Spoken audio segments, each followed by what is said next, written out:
Dear beloved child, when the sky suddenly blazes with brightness for a moment, and the darkness is torn open by a stream of white fire, do not look only with the eyes of the flesh and call it merely a movement of the clouds and heavens. I created nature not as a soulless machine, but as an open book, where every wind, every raindrop, and every sound of thunder can become a gentle reminder for the soul that knows how to listen. The heavens declare the glory of God. The skies proclaim the work of his hands. As Psalm 19:1 says, "Therefore, when a flash of light crosses the night, I am reminding you that there are things from the heights of heaven still touching the low places of the earth. Things that human eyes may think are fleeting, yet in the spiritual realm carry a deep power to awaken and shake the soul. That light does not remain for long, but it is enough for you to recognize that darkness does not have absolute authority. It comes as a sign to remind you that I still speak, still lead, still awaken, still open a way through the dark places where you thought there was no longer any path out. At times, I allow that light to come swiftly to teach you about revelation. Human beings often become accustomed to walking in the dimness of their own thoughts, believing that only what they understand is real. Only what they can control is worthy of trust. But I am not limited by the small understanding of mankind. There are moments when I need only shine one ray of light into your heart, and what has confused you for many years suddenly becomes clear. Just as your word is a lamp to my feet and a light to my path, in Psalm 119:105. I do not always reveal the entire long road at once, but I give enough light for the next step. Do not despise those small beams of illumination, an awakening in the conscience, a quiet reminder in prayer, an event that makes you stop and reflect, a door that closes at the right time. All of these can be ways in which I draw you out of the sleep of the soul so that you may return to what is more true. But, my child, the light from heaven is not only meant to comfort, it is also meant to purify. When lightning makes everything visible in the night, what has been hidden can no longer remain concealed. I do not expose in order to destroy you, but to save you from the things that are silently drawing you away from me. Everything exposed by the light becomes visible. As Ephesians 5:13 reminds us, do not be afraid when I allow you to see the dark corners within your own heart. That is not a sign that I have rejected you, but proof that I am still caring for you. A loving father does not allow his child to keep walking toward the abyss without calling him back. I allow you to recognize your mistakes so that you may be healed, to see your pride so that you may learn humility, to hear the voice of warning so that you will not lose your soul in the slumber of the world. My judgment toward my children is not a hopeless anger, but a refining fire, so that the true gold within you may shine after the impurities have been burned away. Remember Saul on the road to Damascus. He thought he was walking in righteous zeal, but in truth, his feet were pursuing what grieved heaven. Then a light from heaven suddenly surrounded him, so powerful that he fell to the ground and could no longer see with his old eyes. Yet it was in that blindness that I opened for him a new vision. Do you see? My child, sometimes I must interrupt the road you are walking on in order to save you from a life headed in the wrong direction. That light, for Saul, was not only a rebuke, it was the beginning of a rebirth. The one who once persecuted became one who proclaimed. The one who once opposed became a chosen vessel. Therefore, when I allow a powerful event to shake your life, do not quickly assume it is a loss. It may be the very moment when I am transforming you from a person living by mere habit into a soul sent forth in grace. Then you will understand that every movement around you does not depart from my hand. Thunder does not sound apart from my permission. The sea does not roar beyond the boundary I have set, and the stars do not drift away from the order I have appointed. Job 37:3 says that he sends his lightning to the ends of the earth. so that you may remember that my power is not confined to any small or narrow place. But that power is not meant to make you tremble like one who has been abandoned. It is meant to draw you into holy reverence, where your soul knows how to bow down and say, Father, I belong to you. The world may be shaken, nations may be bewildered, and the age may be filled with signs that trouble human hearts. But do not let your eyes look only at the shaking. Look to the one who reigns above every shaking. When the earth moves, I am still the rock. When the sky flashes with brightness and then grows dark again, I am still the unfading light. Therefore, what I desire to do in you is not merely to make you notice outward signs, but to awaken a new life within. The light in the heavens only finds its full meaning when it leads you to the light within your heart. Whoever follows me will not walk in darkness, but will have the light of life. As John 8:12 declares, My child, do not only ask what that sign means for the world, ask what it is calling you to become before me. Do you need to become more watchful? Do you need to let go of an old habit? Do you need to forgive? To pray? To return? Or to step out of spiritual coldness? I am not calling you to fear the signs, but to recognize that grace is still knocking at the door. Rebirth does not always begin with a shout of joy. Many times it begins with a moment when the soul is shaken and quietly says, I cannot keep living the same way anymore. Let that light teach you to live in watchfulness without panic, in reverence without despair, in humility without shrinking back. I am doing a deeper work than your eyes can measure. I am calling many souls out of coldness, shaking places that seem to have fallen asleep, and sowing rays of truth in the midst of an age filled with noise. And you, my beloved child, keep your heart tender. When the sky lights up, remember that I am still near. When thunder sounds, remember that my word is still stronger than every sound. When darkness returns after the lightning, remember that my light has not disappeared.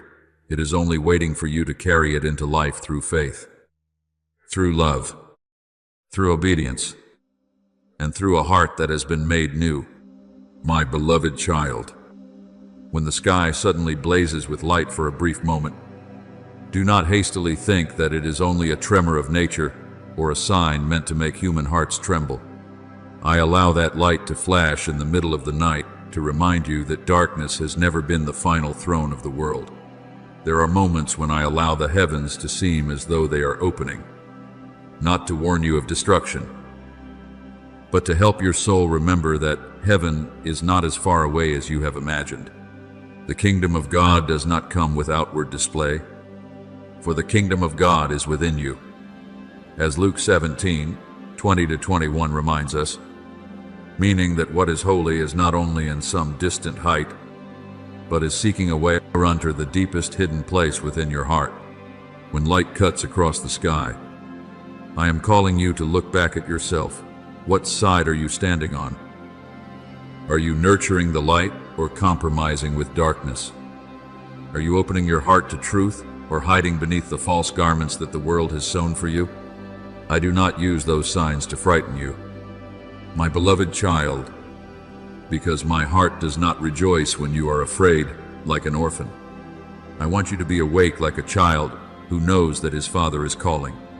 There are calls that are very gentle, like a reminder within the conscience. There are stronger calls, like an event that forces you to stop, and there are also calls that blaze like fire, making the whole sky within you unable to keep sleeping.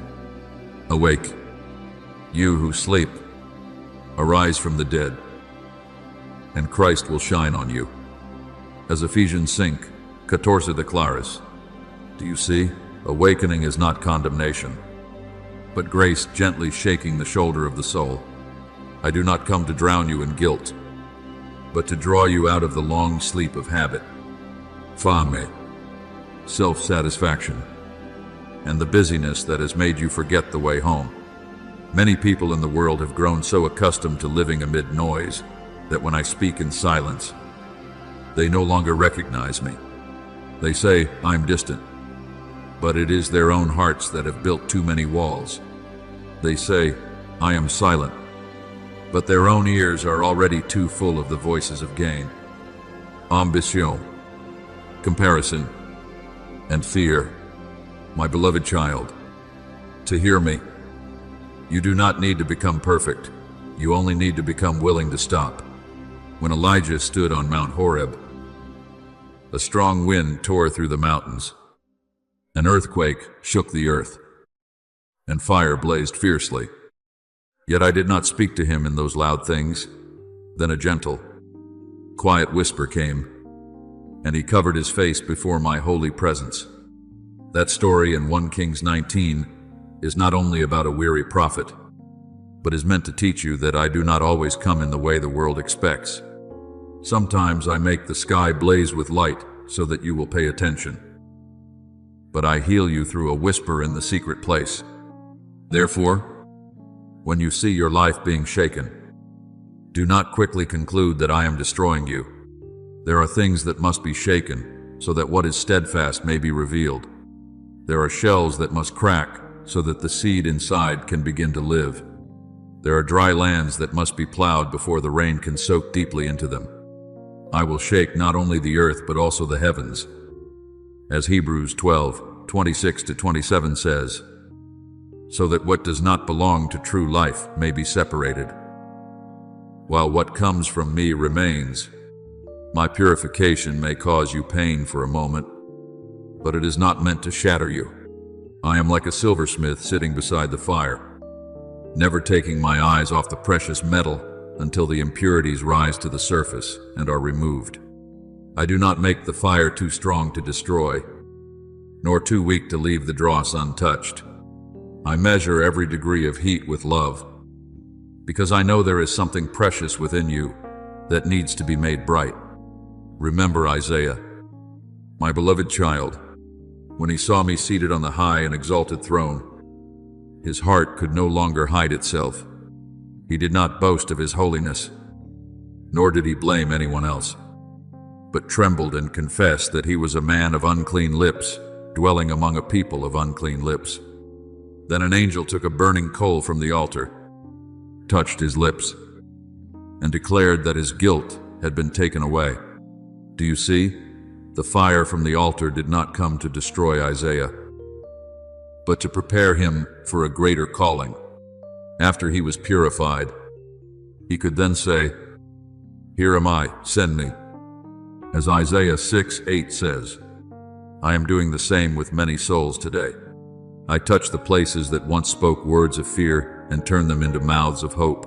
I touch the memories once imprisoned by shame and turn them into testimonies of grace. I touch the false parts of you so that you may stand before me in truth. My beloved child, the discernment I invite you to enter is not the act of judging others with arrogant eyes, but the ability to recognize which path leads to life and which path is quietly causing the soul to wither. The fruit of the light consists in all goodness, righteousness, and truth, as Ephesians 5:9 teaches. So look at the fruit. Whatever draws you closer to me, makes your heart softer, causes you to love more, forgive more, and become more humble, carries the breath of light. But whatever makes you hardened, proud, greedy, bitter, secretive, and distant from peace, no matter how radiant its outward garment may appear, you must know that it is not my voice calling you. The moment of choice does not always come in a grand form. Many times it lies in one small decision today, in a word you choose not to speak, in a truth you choose not to hide, in a step of return that you choose to take before it is too late. I purify because I love. My beloved child, if I were indifferent, I would have let you sleep peacefully in chains beautifully decorated. If I did not love you, I would have let you continue calling prison a home, calling wounds your identity, and calling darkness freedom. But my love does not stand at a distance and watch you waste away. Every branch that bears fruit he prunes, that it may bear more fruit. As John 15:2 says, the pruning may make you feel as though you are losing something. But in truth, I am removing from you the things that drain your life. I cut away falsehood so that your heart may become pure. Cut away dependence so that you may learn to lean on me. Cut away the noise so that you may hear again the first calling. After the rain, the soil becomes soft. After the long night, dawn appears. After purification, your soul will no longer be a barren land, but a garden where my light can dwell. So today, when you see signs that trouble human hearts, do not tremble like one who has no father. Stand still in faith. Open your heart in prayer, and let me restore order within you before you seek order in the world outside. I am calling you back to the light, not the cold light of exposure, but the warm light of true life. The light shines in the darkness, and the darkness has not overcome it. As John 1:5 declares, hold on to that word like a lamp within your heart. I am nearer than the thunder, gentler than the raindrop, stronger than every storm. And when I cause the sky to light up for a moment, it is so that you may remember that I am still calling, still healing, still renewing, and still leading those who belong to me out of darkness and into life that never fades. My beloved child, there are times when I do not shake the world first in order to change outward things, but to awaken the deepest place within you. The awakening I call you into is not merely the opening of physical eyes after a long night, but the moment when your soul stops lying still beneath the fog of habit, anxiety, and indifference. A person may have open eyes in broad daylight and yet still be asleep spiritually.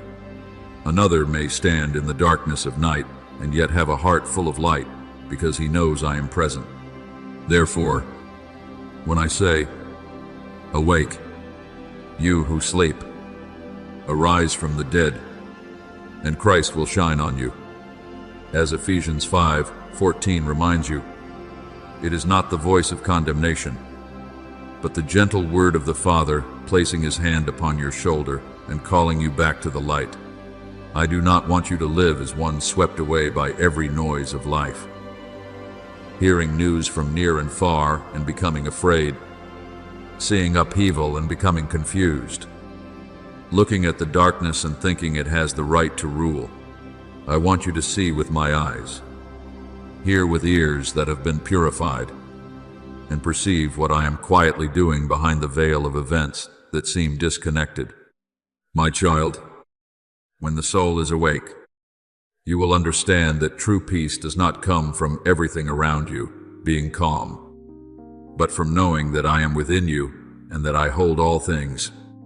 Those who sleep often confuse outward stillness with safety, then call awakening a disturbance, call my reminders something irritating, and call familiar darkness a shelter. But the one who knows me will not fear the light, because light may expose, but it also heals. Light may reveal the wound, but it also leads you to the hand that bandages it. The light shines in the darkness, and the darkness has not overcome it. As John 1:5 declares. So, do not look at this age with the mindset of one surrounded by the night. Look as a child whom the Father has placed in the light, so that even when dark clouds gather, your heart still carries a lamp that does not go out. Whoever knows how to listen will be guided. Whoever is willing to walk in truth will not be lost. Whoever keeps a tender heart before my voice will be protected from the hidden paths that slowly wear down the soul. Therefore, I speak to you not to make you tremble, but to draw you out of the ashes of weariness. There are layers of doubt that have clung to your eyes for too long, causing you to see everything through heaviness. There are ashes of disappointment covering your heart, leaving the first flame only faintly smoldering. But my beloved child, I do not extinguish a smoldering wick, I come to rekindle it. A bruised reed he will not break, and a smoldering wick he will not quench. As Matthew 12:20 reveals, my heart, so do not think that because you were once lukewarm, you are no longer called. Do not think that because you were once slow to hear, I no longer speak.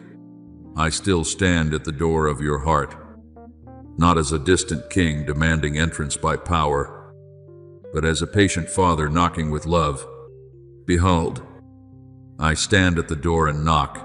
If anyone hears my voice and opens the door, I will come in to him. As Revelation 3:20 says, the light is not far from you. It is right at the threshold of decision, where you can choose to return, choose to pray, choose to forsake coldness, and allow me to renew you from within.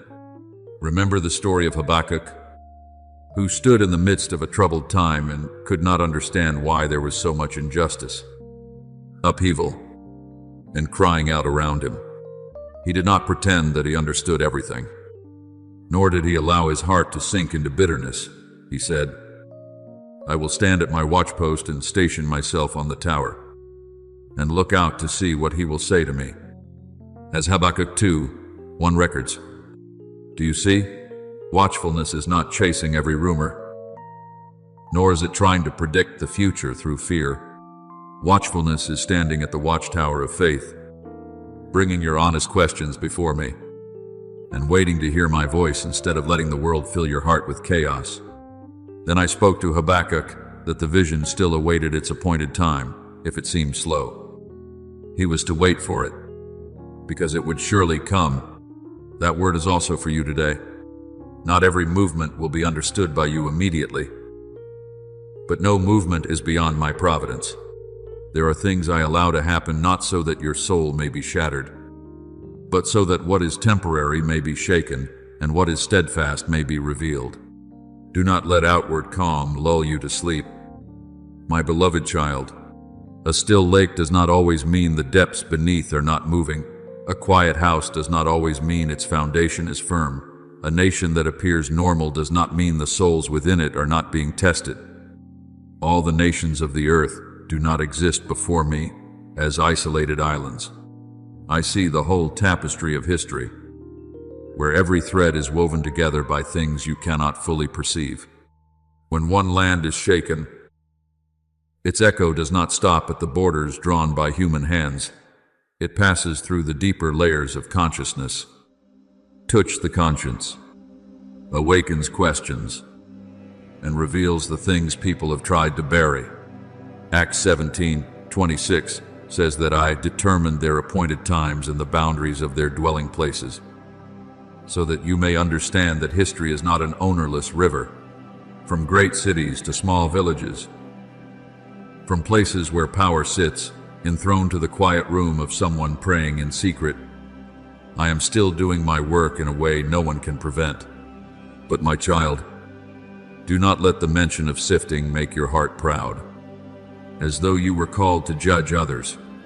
I do not call you to stand on the side of light through loud declarations, but through a pure life, through kindness, through faithfulness in small things, through the way you choose to love when the world grows cold.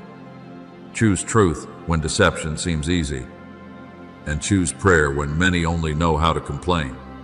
For you were once darkness, but now you are light in the Lord. Walk as children of light. As Ephesians 5:8 teaches, light is not only something you proclaim, light is the way you live when no one is watching. The tenderness of your heart toward those who suffer, the courage to refuse what defiles the soul, and the sobriety to recognize what is drawing you away from me. The age may resound with many different voices, but learn to discern the fruit, whatever leads you into holy peace. Humility and love draws near to the light, whatever makes you proud. Numb, cold, and distant from me, even if it is covered with glamour. You must know how to release it. Now I want you to rise, not in panic, but in faith. Shake off indifference as one takes off an old garment. Cleanse your eyes with prayer, and let your heart become sensitive to the movements of the Holy Spirit. What is unfolding in the world is not merely a sequence of events for you to observe from afar. It is a bell calling your soul back to true life. I am shaking the things in which people have misplaced their trust, not to rob them of hope, but so that they may find the hope that cannot be shaken. Since we are receiving a kingdom that cannot be shaken, as Hebrews 12:28 reminds you, hold firmly to what cannot perish. You belong to the light, so live as a person of the dawn. I am with you in every movement, going before you in every event, and keeping you when you know how to listen.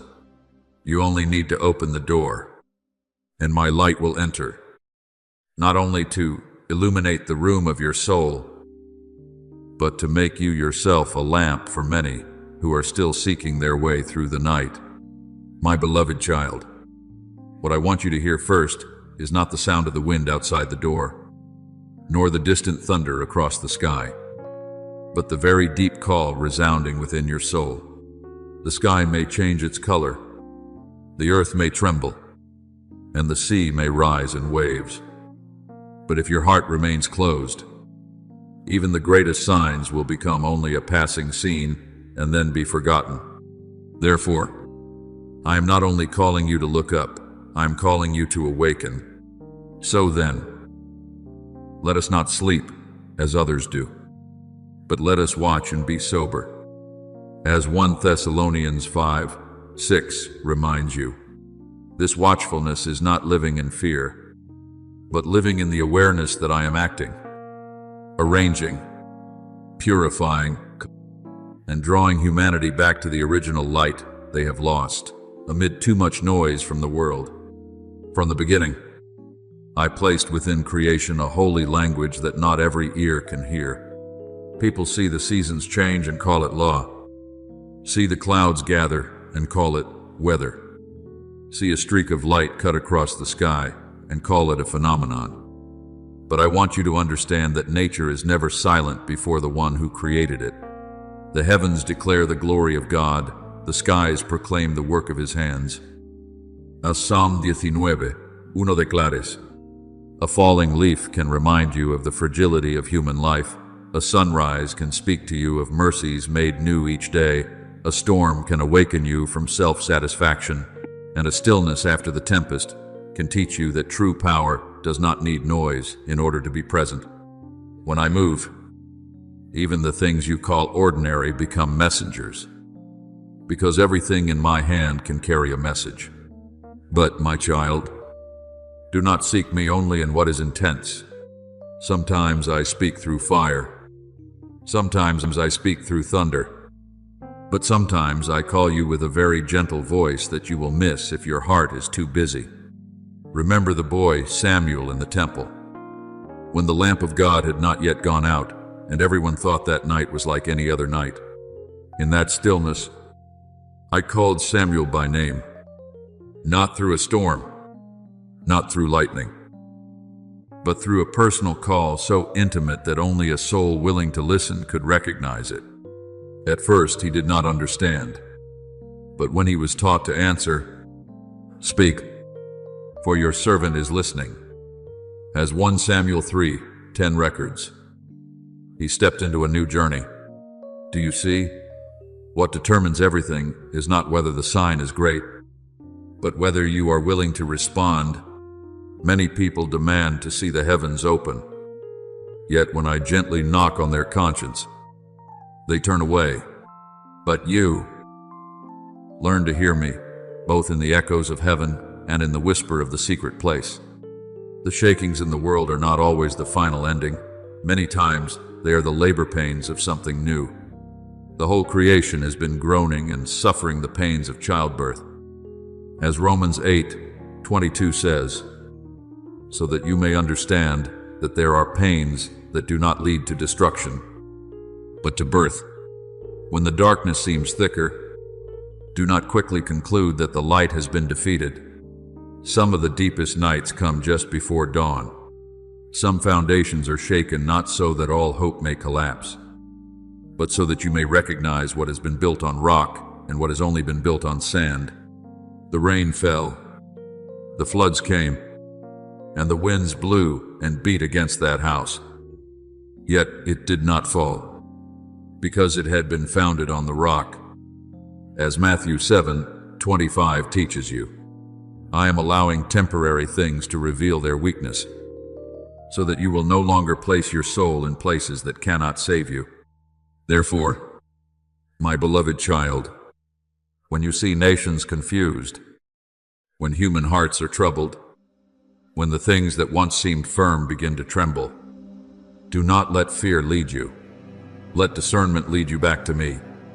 I do not want you to become someone who merely observes the times with anxious eyes and then allows your heart to be pulled into the current of confusion. I want you to become someone who stands in the light, who knows how to pray when others only complain, who knows how to keep a pure heart when others compromise, who knows how to choose truth when the world paints falsehood with beauty. When these things begin to happen, stand up and lift up your heads, because your redemption is drawing near. As Luke 21:28 reminds you, lifting your head is not arrogance. It is the posture of a child who knows that his father still reigns amid every upheaval. There are things being exposed, not to make you despair, but to free you from illusion. What has been hidden for too long will not be able to remain in darkness forever. What is decorated with an outward appearance of righteousness but is rotten within will not be able to stand before the breath of truth. Nothing is covered up that will not be revealed, nor hidden that will not be known. As Luke 12:2 declares, but do not use that word to judge others before allowing it to shine upon yourself. Ask your heart, is there any compromise weakening your soul? Any noise drowning out my voice? Any fear sitting in the place that should belong to faith? I do not ask in order to condemn you. I ask in order to save you from chains disguised as familiarity. Now I speak to you with tender love, yet not with shallowness. Do not fall asleep in the hour when you are being called. Do not let outward peace lull you into forgetfulness, and do not let outward chaos steal your inner peace. I am weaving a picture wider than your eyes can see, where every event, every season, and every shaking can be used to draw your soul closer to the truth. The things that can be shaken will be removed, so that the things that cannot be shaken may remain.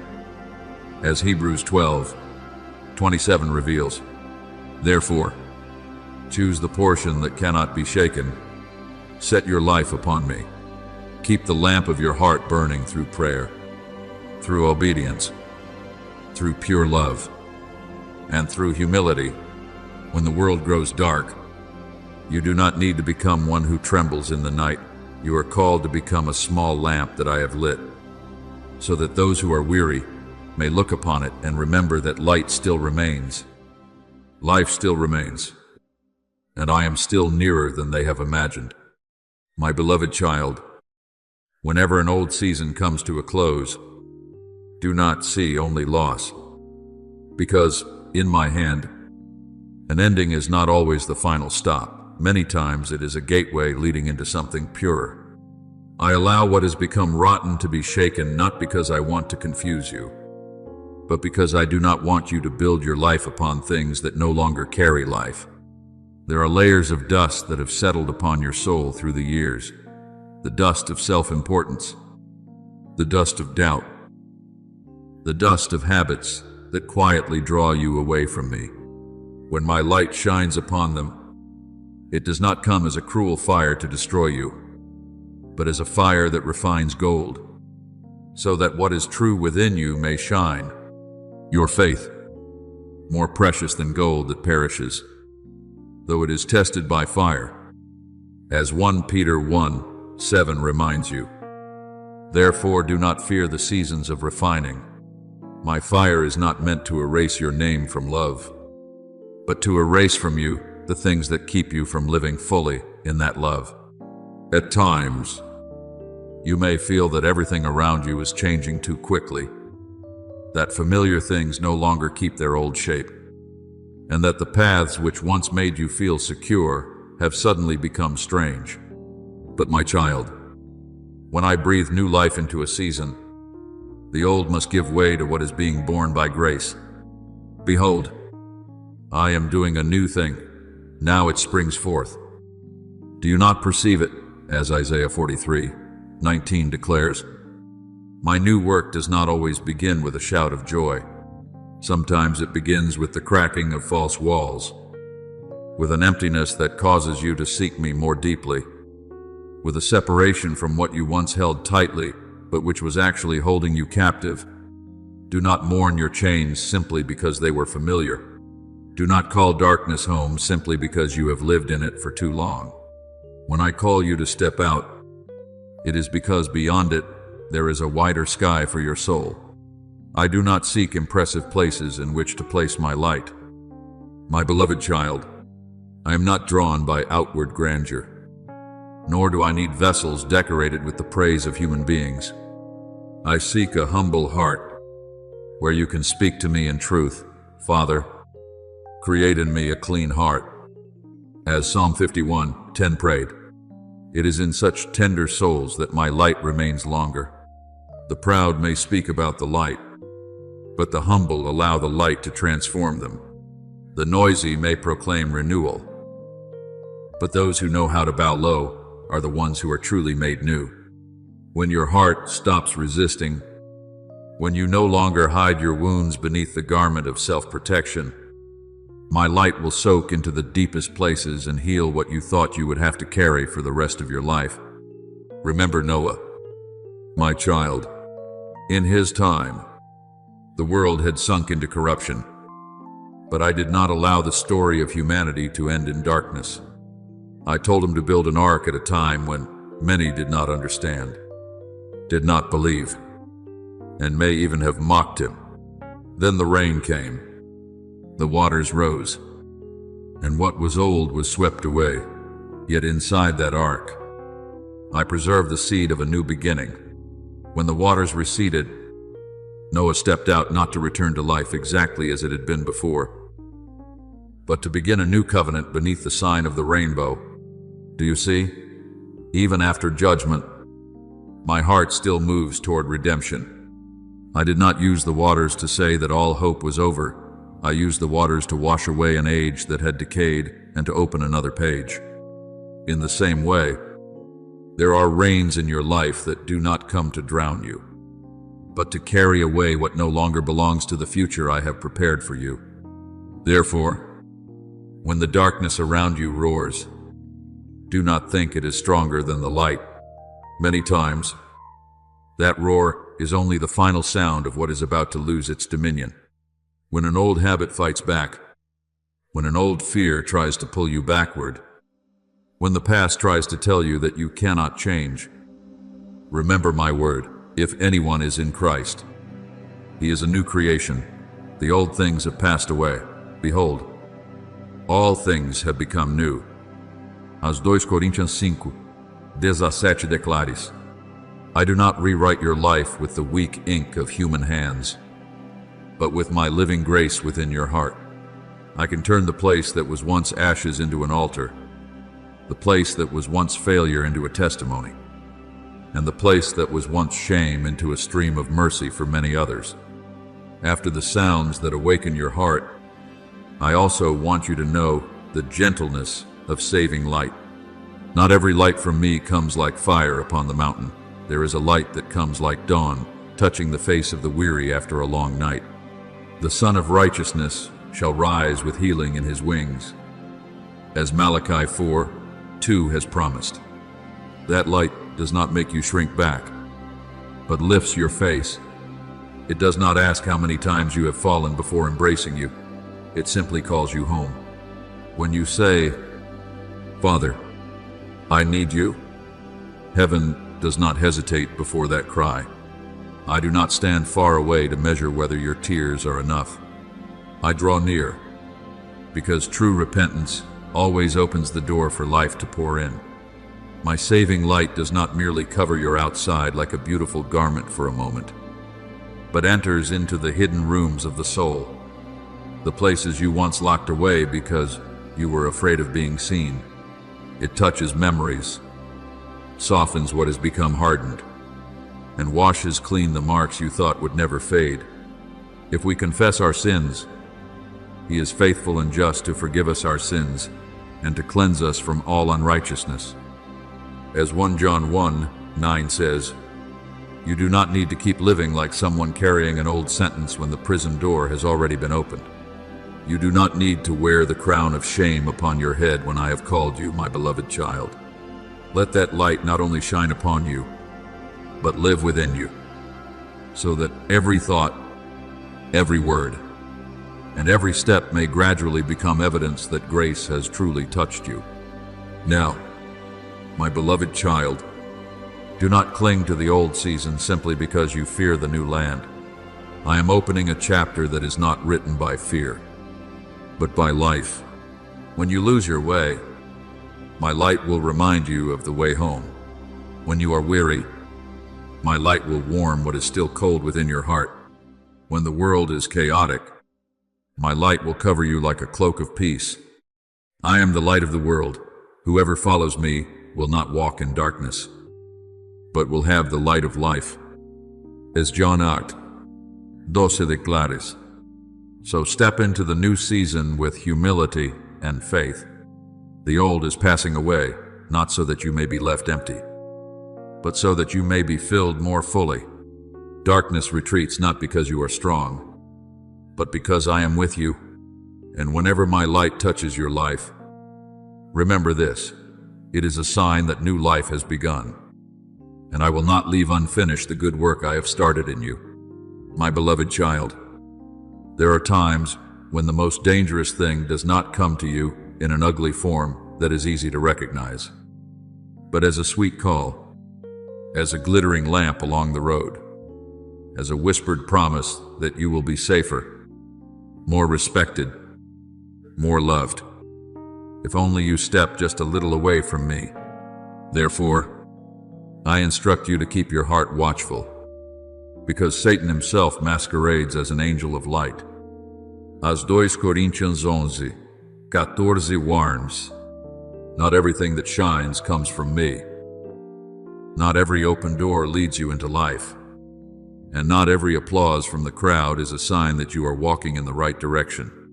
There are things that look like glory but are chains within. There are praises that sound like honey but lull your soul to sleep. There are paths covered with flowers that, in the end, lead you far away from true peace.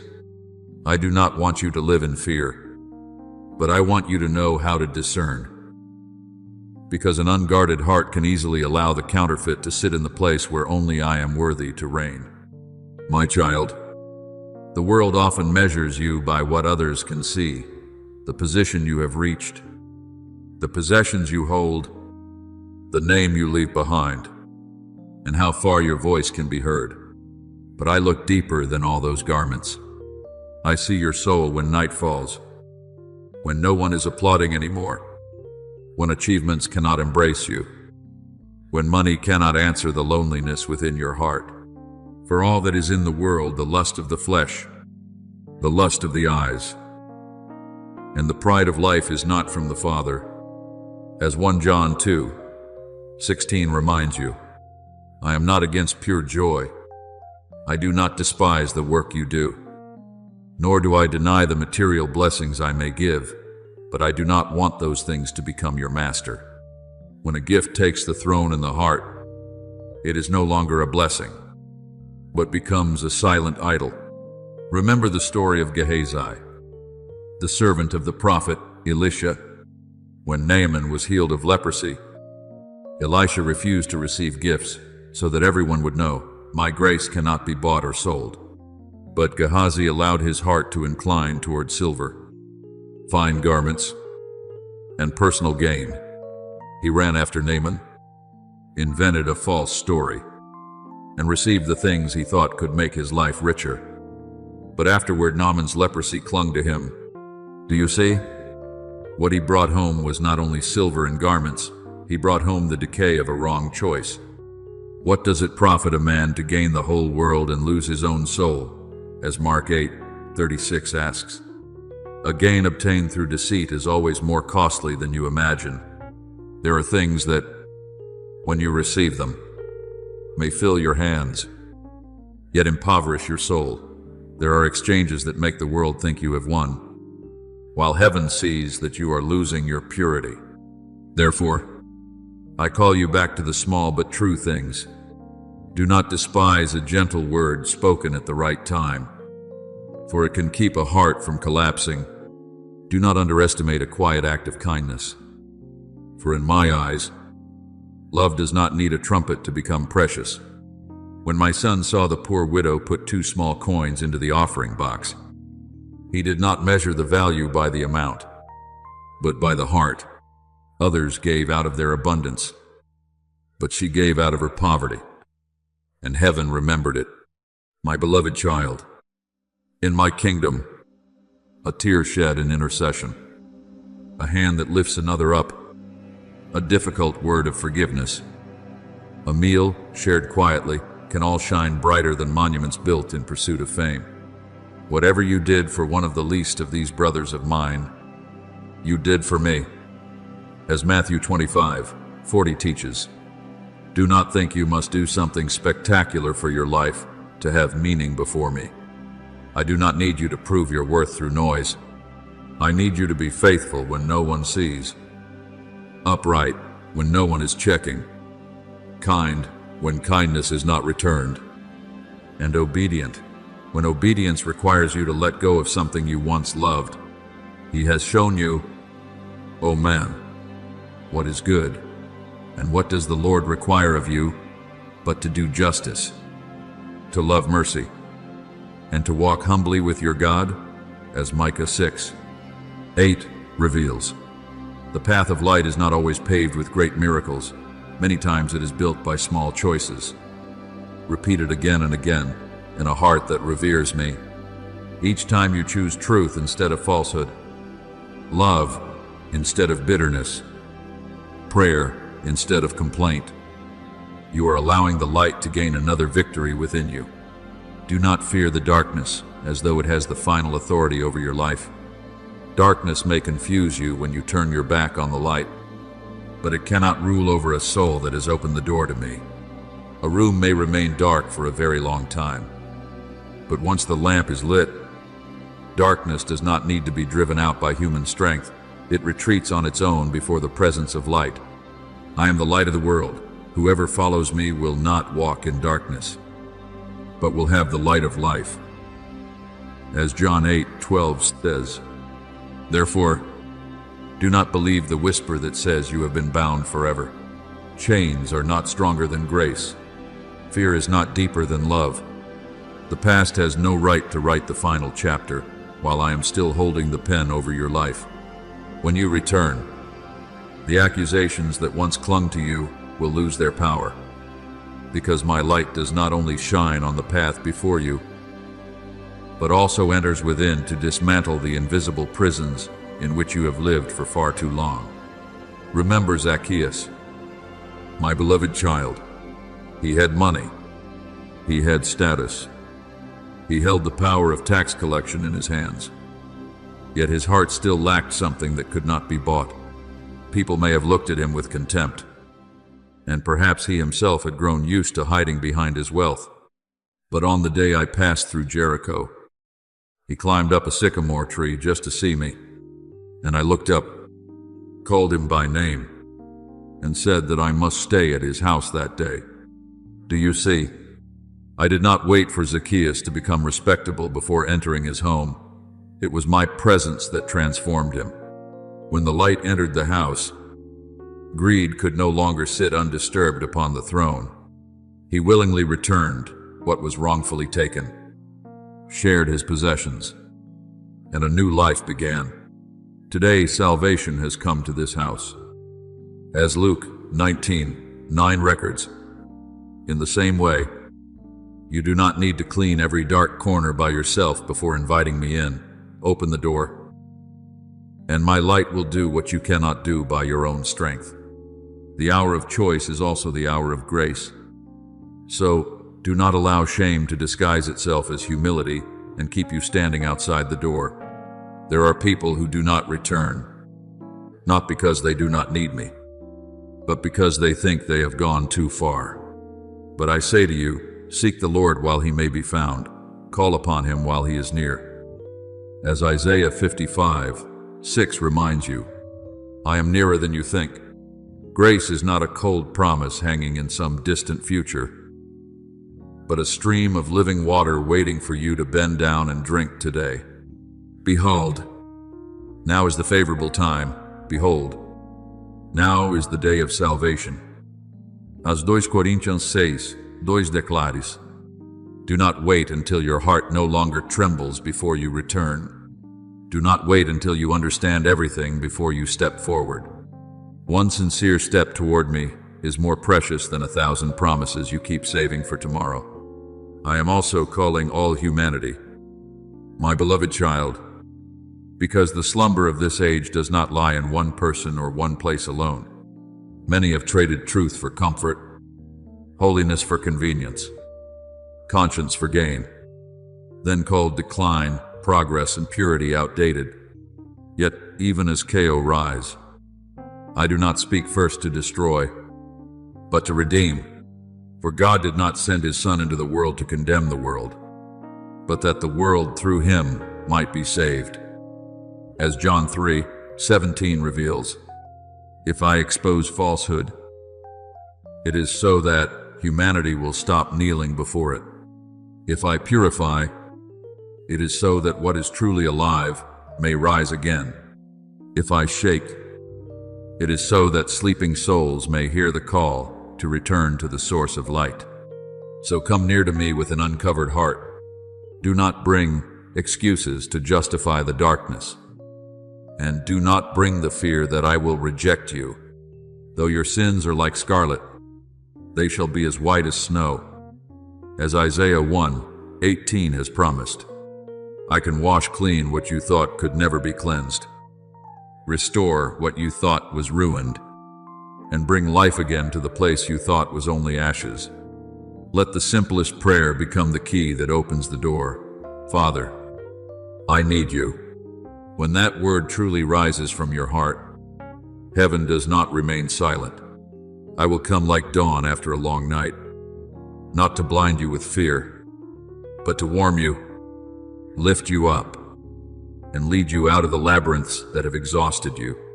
My beloved child, today, choose the light, not only with your lips, but with your steps. Choose to return while your heart is still being called. Choose to release what has drained you. Choose truth instead of the mask, grace instead of shame, me instead of broken cisterns that cannot hold water for your soul. I am still stretching out my arms. The door has not yet closed. The light is still touching the threshold of your heart.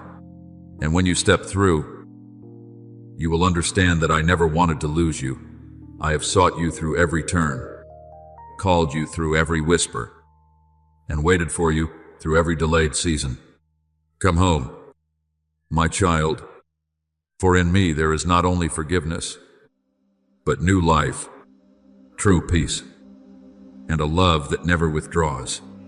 My beloved child, before you search for light in some distant place, let me remind you that what you thirst for is not found in applause, not in the throne people build, nor in the things you can hold tightly and call security. The world has taught you to look outward for so long that you have begun to believe that if you were more recognized, more successful, and possessed more, your heart would no longer feel empty. But true light does not come like a layer of gold spread over the surface of life. True light comes as life quietly soaking into the very roots of the soul. In him was life, and the life was the light of men, as John 1:4 declares. Therefore, do not let yourself be deceived by false lamps that only dazzle your eyes but cannot warm your heart. What comes from me does not force you to display yourself. does not demand that you prove yourself, and does not require you to become a stranger to be loved. I call you back to your original identity, a soul known by me, loved by me, breathed into by me, and created to reflect my pure light in the midst of the world. My child, there is a rest the world cannot teach you, because the world only knows how to urge you to run faster, achieve more, compare more deeply, and fear more intensely. But in my kingdom, great things do not always begin with noise. Many times they begin with a breath of surrender. When you breathe in within my presence, let your soul receive grace as dry ground receives the first rain of the season. When you breathe out, release each burden you have carried for so long that you thought it was part of you. Be still and know that I am God. As Psalm 46:10 reminds you, that stillness is not emptiness, but the cradle where peace is born. Every breath can become a prayer without many words. You receive, then you release, you draw near, then you rest, you are filled, then you become still in my love. My beloved child, I do not tell you to stop so that you will fall behind, but so that you will stop losing yourself in a race that has no destination. People measure worth by speed, by achievements, by numbers accumulated on the surface of life. But I look at the love that has grown within you, the tenderness that still remains in your heart, and the degree to which you know how to abide in me amid busy days. Abide in me, and I will abide in you. As John 15:4 teaches, a vine branch does not bear fruit by forcing itself to separate from the vine in order to prove its strength. It bears fruit because it remains in the source of life. You are the same. If you keep trying to shine by your own strength, you will grow weary. But if you abide in me, light will no longer be something you must perform before others. It will become the natural fragrance of a soul being nourished from within. Remember Ezekiel in the valley of dry bones. My beloved child, before his eyes was a scene that seemed to hold no hope. Bones scattered everywhere, dry, silent, without breath, without life, seen through human eyes. It was a place of ending. But I asked him, can these bones live? And when my word was spoken, when breath was called from the four winds, what had withered began to move. Sinews and flesh were restored, and life stood up like an army. I will put my spirit within you, and you shall live. As Ezekiel 37:14 reveals. Do you see? I do not need a place to be perfect before I begin a miracle.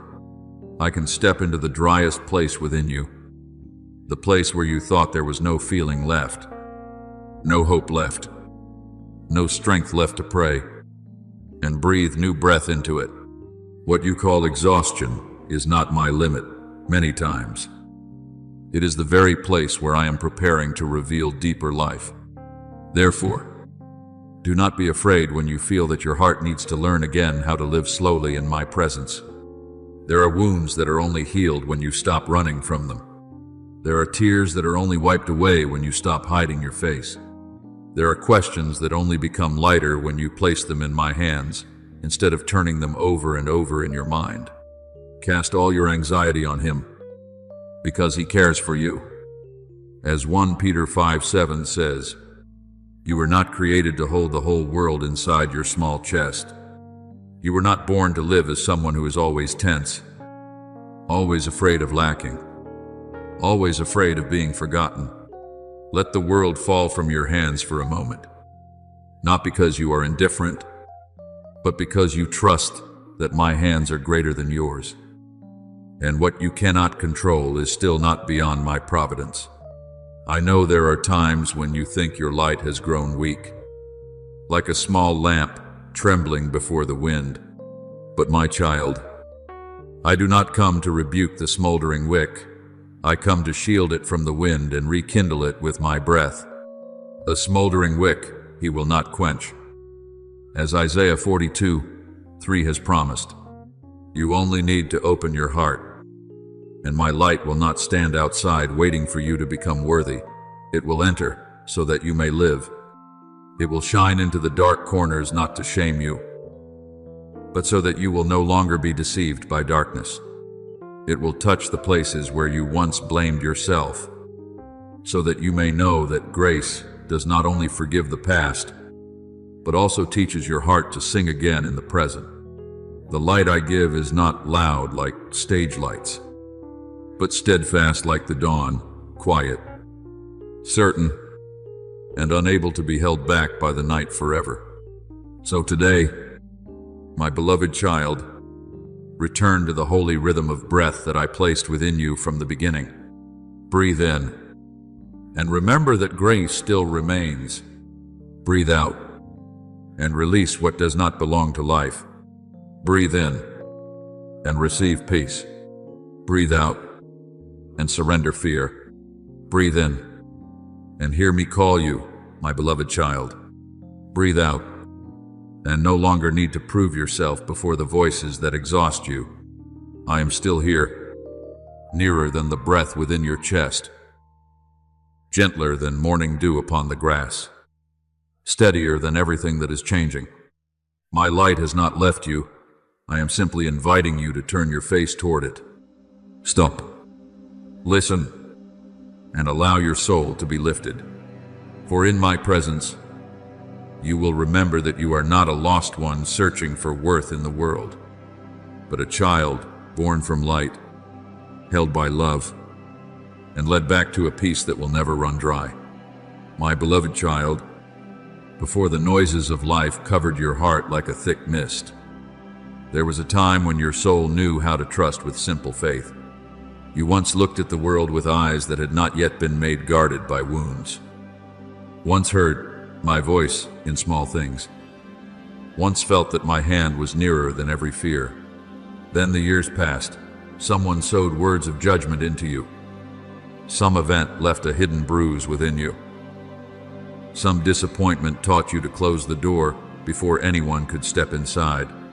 But my child, what has been covered does not mean it has been lost. Gold may lie beneath dust, but dust does not turn gold into earth. Light may be hidden by clouds, but clouds cannot erase the sun. I called you by name before you even knew how to call yourself. And my word in Isaiah 43:1 still resounds, do not fear. For I have redeemed you. I have called you by your name. You are mine. Your true identity is not found in what people say, nor in the wound you have carried, but in the love I placed upon you from the beginning. There are times when you lift your eyes and think that heaven is too far away, that your prayer simply dissolves into empty space, that I no longer hear because your heart no longer feels the answer as it once did. But my child, the silence you feel is not always my absence. Sometimes I am listening more deeply than you imagine, not only hearing the words you speak, but also the trembling behind those words, and even the sigh you do not know how to name. Before they call, I will answer. While they are still speaking, I will hear, as Isaiah 65:24 has promised. A whisper in the night, a question breaking forth in weariness, a tear falling where no one sees. All of it touches my heart. Do not think that because you cannot hear my voice clearly, I have stopped speaking. Sometimes I speak by making your soul thirst again, because holy thirst will lead you away from dry wells and draw you to the spring that never runs dry. Remember the Samaritan woman at the well. My beloved child, she came to the well at a lonely hour, perhaps to avoid the eyes of others, carrying not only her water jar, but also a life wearied by searching for love in places that could never make her whole. But I was sitting there, waiting for her. I did not begin with condemnation, but with an invitation to step into truth.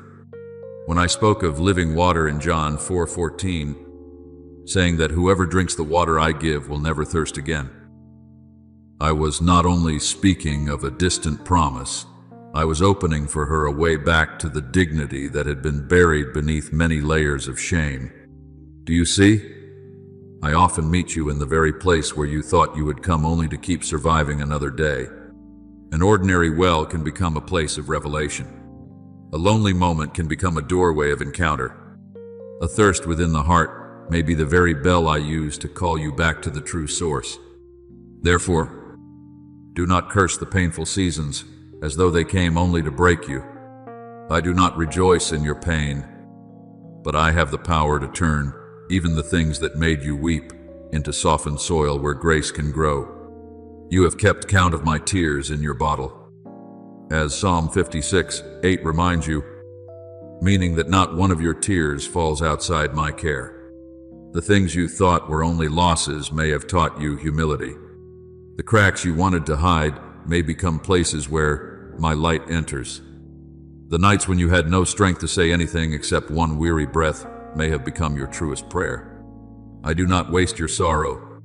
I do not let your tears become a meaningless river.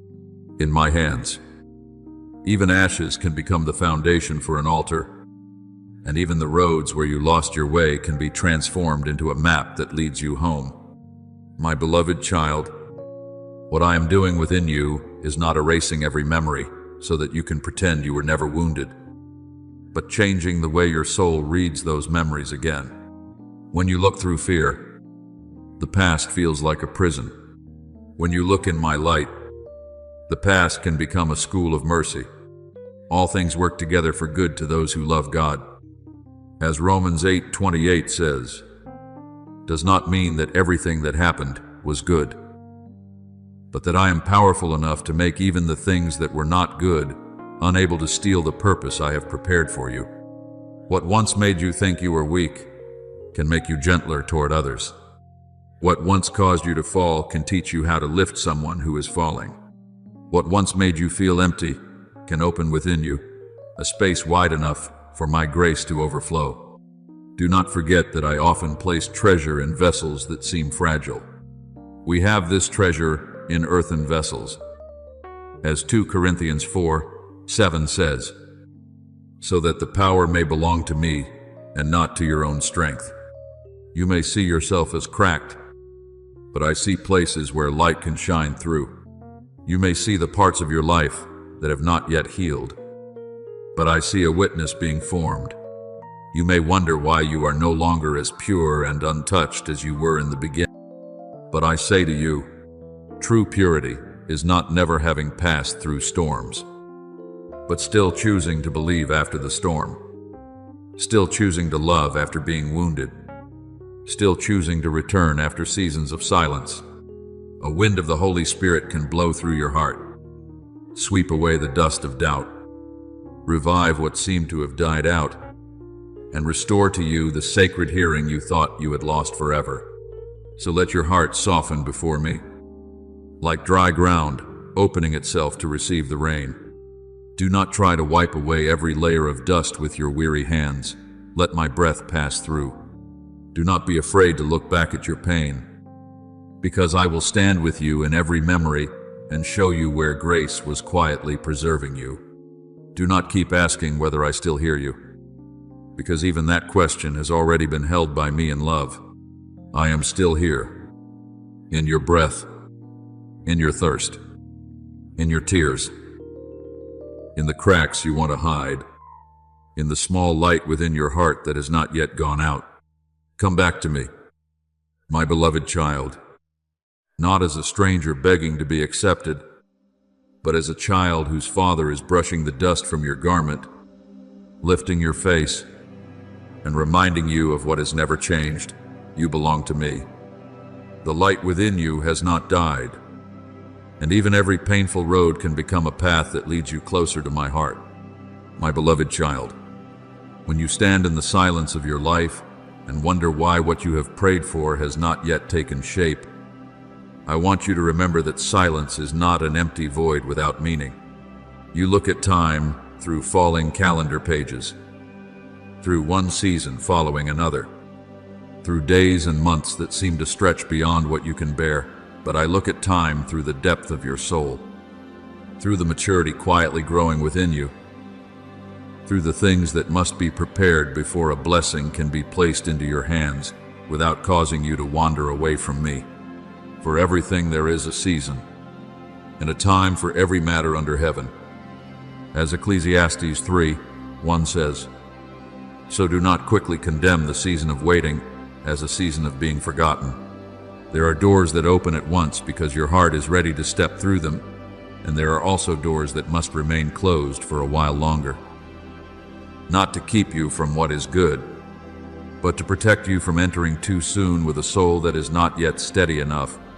My child, I know that delay often causes your heart to ache. You sow your prayers like seeds. Then, day after day, you look at the ground and see it still silent, with no green sprout, no sound of the soil shifting, no sign that what you have entrusted to me is alive. But my child, a seed is not dead simply because it lies beneath the ground. It is there, in that darkness, that it breaks open, draws nourishment, takes root, and prepares for the day it will rise. Though the vision delays, wait for it will surely come. It will not delay. As Habakkuk 2:3 reminds you, what you call delay, I may be calling formation. What you think is silence, heaven may see as a hidden work. Roots always grow before flowers. Foundations are always laid before rooftops. And true faith is often born in places where no one applauds, no one sees, where there is only you and me. Remember Lazarus, my beloved child. When the one I loved became sick, his 2 sisters sent word to me, saying, "Lord, behold, the one you love is sick." But I did not come immediately in the way they expected. In their eyes, that delay may have felt like the pain of being left alone in the eyes of those who were mourning. It seemed that every hope had closed when Lazarus had been in the tomb for 4 days. But I said to Martha, "I am the resurrection and the life," as John 1:25 declares. And before the tomb that seemed to be the final ending, I called Lazarus by name to come out. Do you see? If I had come earlier, they might have known me only as the one who heals sickness. But when I came at the appointed time of the Father, they knew me as the one who calls life out of death. Therefore, do not be afraid when my answer does not come according to your schedule. There are miracles that need a deep enough setting for my glory to be revealed more fully. My beloved child, while you are waiting for what you have prayed for, I am also doing something even more precious within you. I am teaching you to love me, not only for the things I give, but because I, myself, am the inheritance of your soul. I am removing from you the haste that wants to control, softening the places in your heart that have become hardened by anxiety, and teaching you to stand firm even before you see the result. Let patience have its perfect work, that you may be perfect and complete, lacking nothing. As James 1:4 teaches, waiting does not make you smaller. If you remain in faith, it will make your soul deeper. A heart that only believes when it is answered immediately is still immature. But a heart that continues to worship in the silence has begun to understand that my presence is more precious than every gift I place into its hands. Do not think that when you see nothing happening, I am doing nothing. There are encounters I am arranging beyond your sight. There are hearts I am preparing before they enter your story. There are doors I am opening slowly, so that when you arrive, they will not only open, but lead you into the right place, the right people, and the right season. Those who wait upon the Lord shall renew their strength. They shall mount up with wings like eagles.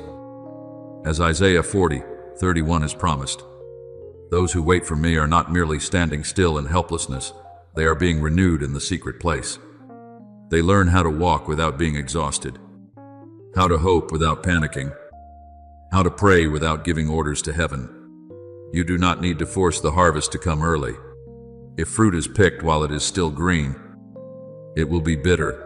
If the promise arrives before your heart has ripened, it may become a burden instead of a blessing. There are seasons when I allow you to sow with tears. There are seasons when I allow you to rest, like soil being restored after a long harvest. There are seasons when I allow you to sprout in silence, and there are also seasons when I allow you to reap with joy. Those who sow in tears shall reap with shouts of joy. As Psalm 126, 5-6 says, "So do not despise the season when you have not yet seen fruit." Resting soil is not dead soil, it is being renewed. A quiet soul is not an abandoned soul. It is learning to hear me at a deeper level. When you think I am far away, many times I am closest, like a potter bending near the clay, using the pressure of his hands to reshape a vessel that cannot yet understand its own form. That pressure is not rejection, it is the sign that my hand is still at work. So today, be steadfast, but do not become hardened. Wait, but do not become numb. Hope, but do not force me to follow the timetable of the fear within you. Wait for the Lord. Be strong and let your heart take courage. As Psalm 27:14 encourages you, I am not late. My beloved child, I have not forgotten. I have not lost a single one of your prayers among the countless cries of humanity. Every sincere request is kept in my heart. Every tear is remembered. And every day you still choose to believe in the silence is becoming a stone that builds mature faith. And when the time I have appointed arrives, you will look back and understand that I did not merely bring something good to you, I prepared you to receive it with a humble, strong, and grateful heart. Then you will not only rejoice because your prayer has been answered, but you will also worship because you realize that throughout the season of waiting, the greatest gift has always been that I was walking with you. My beloved child, there are seasons when I do not come to you with a great thunder, but with a very gentle stirring within your heart, just enough for you to realize that you have gone farther than you thought. I do not stand before you as one who is only waiting to find fault, nor do I call your name to shame you for the roads where you went astray. I call you because I love you, because I see your weary steps even before you realize you are exhausted. Sometimes what grieves me is not that you have lost your way, but that you have grown so accustomed to being lost that you think it is normal life. But today, when my light touches the hidden places of your heart, do not quickly close them again. Let me enter the rooms you have locked for so long, where fear lies still beneath the dust of time, where old memories still quietly bleed. He heals the brokenhearted and binds up their wounds, as Psalm 147:3 has promised. I do not name your pain in order to make it greater, but so that it will no longer rule over you in darkness. My child, your soul was not created to live in endless noise. The world wants to pull you into the cycle of news, comparison, busyness, desire, and fear, so that you always hear every voice except mine. But a soul too full of noise will slowly forget the rhythm of grace. You may do many things and still be withered within. You may appear strong while your heart is still pleading for rest. Therefore, I invite you to step out of distraction, not so that you may abandon your responsibilities, but so that you may find the source of life again before continuing to walk. Be still and know that I am God. As Psalm 46:10 reminds you, stillness before me is not weakness. It is the place where your soul is realigned, where false voices fall away, and where you hear again the voice of your Father saying, you are not forgotten. You are not forsaken. You still belong to me. There are things within you that can only be healed when you stop running away. Each time you avoid the pain, You think you are protecting yourself, but in truth, you are only allowing the wound to continue living in the darkness. Bring it to me, little by little, without decorating it, without explaining too much, without pretending that everything is already well. I do not require you to be strong enough before you may come near. I am the one who said, I am the way, the truth, and the life in John 14:6. So when you come to me, you are not only looking for a way out, you are finding yourself again in the truth. The more you choose me over the noise of the world, the more you will realize that you are not the things that caused you to fall, nor are you the things others have said about you. You are the child loved by me, called back by me, lifted up to live by peace and not by inner conflict. Remember Jacob in the night at Peniel. He had lived many years with fear, schemes, running away, and cracks within the very meaning of his name. But in a solitary night, when every outer noise grew quiet, he wrestled with the one from heaven until daybreak. That night was not merely a struggle, it was the place where covenant was touched again. Jacob entered the night with fear, but came out with a new name. He was touched on the hip and became lame. Yet that very touch became the sign that he had encountered me. Your name shall no longer be Jacob, but Israel, as Genesis 32:28 records. Do you see? Sometimes I do not remove every trace of the struggle, but I transform it into evidence of change. There are nights when you think you are only fighting to survive, but I am using that very night to rename your soul, from one who is afraid into one who is held within the covenant. The covenant between me and you has never been erased by the seasons when your heart was weak. It may have been covered by the dust of doubt, hidden by fear, forgotten amid the times you blamed yourself. But what I have placed within you is not as fragile as a passing emotion. Even one small ray of faith can open the door.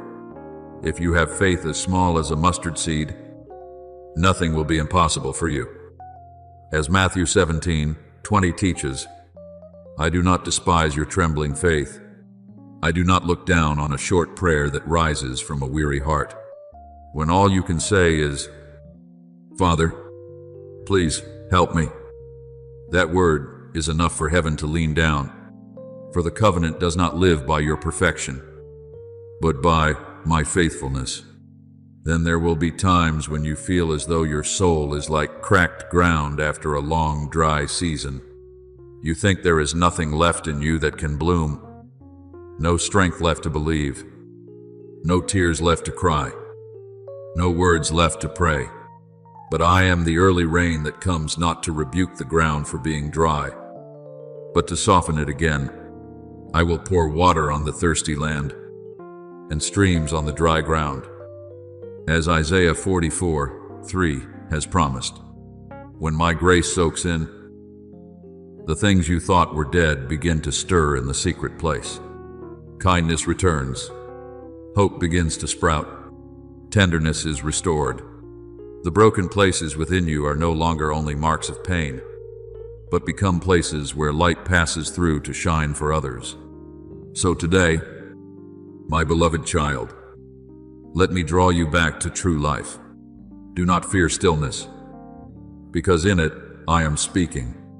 Do not fear the light, because that light does not come to shame you, but to free you from the things that have hidden for too long.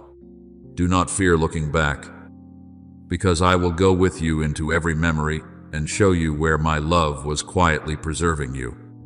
Open your heart as the earth opens itself to receive rain, and let the Holy Spirit blow through the layers of dust that have covered the true gold within you. I am still here, gentle yet powerful, quiet yet not distant. And when you return to me, you will understand that peace is not the absence of wounds, but the knowledge that every wound can be placed in the hands of the healer. That covenant is not an ancient ritual, but a new rhythm of life beating again within you. and that you are not a lost one forgotten, but a child being called home by the Father, watered, restored, and brought back to life in the light that never goes out. My beloved child, the covenant between me and you is not an old line of writing lying still in memory, nor is it a distant promise mentioned only on the days when you feel strong. That covenant is the place where your heart meets my heart in living trust. It breathes with the breath of faith, grows through the times you choose obedience, and shines brightly each time you speak to me with all simplicity. Father, I trust you. Your eyes may not see anything changing immediately before you. Your ears may not hear thunder or the voice of angels. Your circumstances may remain silent, like soil where no sprout has yet broken through. But in a deeper realm, what is holy is still being joined together. The righteous shall live by faith. As Habakkuk 2 declares, meaning that your true life does not rest on what you feel for a moment, but on my faithfulness, the one who never changes. Even when your emotions sometimes rise high and sometimes sink low, my child, faith is not a passing feeling that burns brightly for a moment, but the quiet hand of the soul holding on to my word when everything around you has not yet given evidence. Faith is when you stand before the deep abyss and still believe that I can place a path beneath your feet. Faith is when you look at your circumstances and say that circumstances do not have the final voice, because faith is the assurance of things hoped for, the evidence of things not seen. As Hebrews 11:1 teaches, you do not need to understand everything in order to be called a believer. Many times, faith begins with one small trembling step, with a very short prayer, with the decision not to let go of my hand, even though darkness still surrounds you. In that very moment, you declare to your whole soul that my word is truer than the voice of fear. My love is deeper than your wounds, and my presence is more certain than the things your eyes are seeing. Remember Abraham, who was called to leave his homeland without knowing the full road ahead. I did not give him a complete map, nor did I explain every turn. I gave him only a promise and invited him to walk. By faith, Abraham obeyed when he was called to go out to the place he would receive as an inheritance. He went out, not knowing where he was going. As Hebrews 11:8 records, do you see? The covenant does not live by your control, but by your surrender to me. Abraham had long days of waiting, seasons when the promise seemed too far away, moments when his body had grown old and reality appeared to contradict what I had spoken. But the promise did not die because time passed. In Genesis 15:5, I brought him outside and told him to look up at the heavens and count the stars, so that he would understand that what I had appointed was not limited by human ability. In the same way, there are nights when I lead you out of the narrow room of fear, not so that you may count your difficulties, but so that you may look again at the greatness of the one who has promised you. There are days when you pray and do not see the door open, and then you think the flame of the covenant within your heart has grown weak. But my beloved child, I do not measure the life of the covenant by the speed with which I answer according to your desire. Sometimes what you call delay is the very place where I am teaching you to love me more deeply than the thing you want to receive. If the covenant were only an exchange, you would seek me only for the gift. But true covenant is a relationship of love, where you learn to remain with me even when your hands have not yet received what you long for. Trust in the Lord with all your heart, and do not lean on your own understanding. As Proverbs 3:5 reminds you, I am not silent in order to make you feel abandoned. Many times I am silent so that the roots of your faith may grow deeper, so that you will not only believe in the miracle, but believe in the one who performs the miracle. My child, look back at the times when I acted in the history of my people, The Red Sea did not part before the people came to the edge of the water. Manna did not fall before they learned to live each day by my provision. Water did not flow from the rock because human beings had power, but because I heard the cry and did what no one could do by their own strength. When Peter and John met the lame man at the temple gate, they did not give him silver or gold, but in the name of the Lord, they lifted him up, and the feet that had once been powerless began to walk. These things are not only ancient stories, but reminders that I still act through faith that turns toward me. When you believe, you do not force me to do according to your will. You open your heart so that my power may enter the very place that needs to be healed, lifted up, and guided. Yet, my beloved child, I know that keeping faith on a day when you do not see the light is not easy. There are mornings when you wake and your heart is still heavy, nights when you pray, but hear only your own sigh, seasons when every sign seems to stand against the promise, but it is precisely there that your faith becomes precious. Though he slay me, yet will I trust in him. As Job 13:15 expresses a faith that has passed through the fire of testing. Job did not understand everything that was happening, yet he still did not let go of me. You are the same, when you have not yet seen the result but still choose to pray. When you have not yet felt peace but still choose not to turn away. When you have not yet understood the plan but still say, "Let your will be done," then the covenant within you is not grown cold. It is burning with a fire deeper than emotion. I do not demand that you have a faith that never trembles. I know you are dust. I understand the battles within your heart, and I see even the moments when you want to believe, but your tears blur your eyes. What I seek is a heart that still returns. If you have faith as small as a mustard seed, as Matthew 17:20 says, that small thing is still enough for me to begin working. A mustard seed does not impress by its outward appearance, but within it there is life. A censure, yes, even spoken while trembling, is more precious before me than strong words that are empty.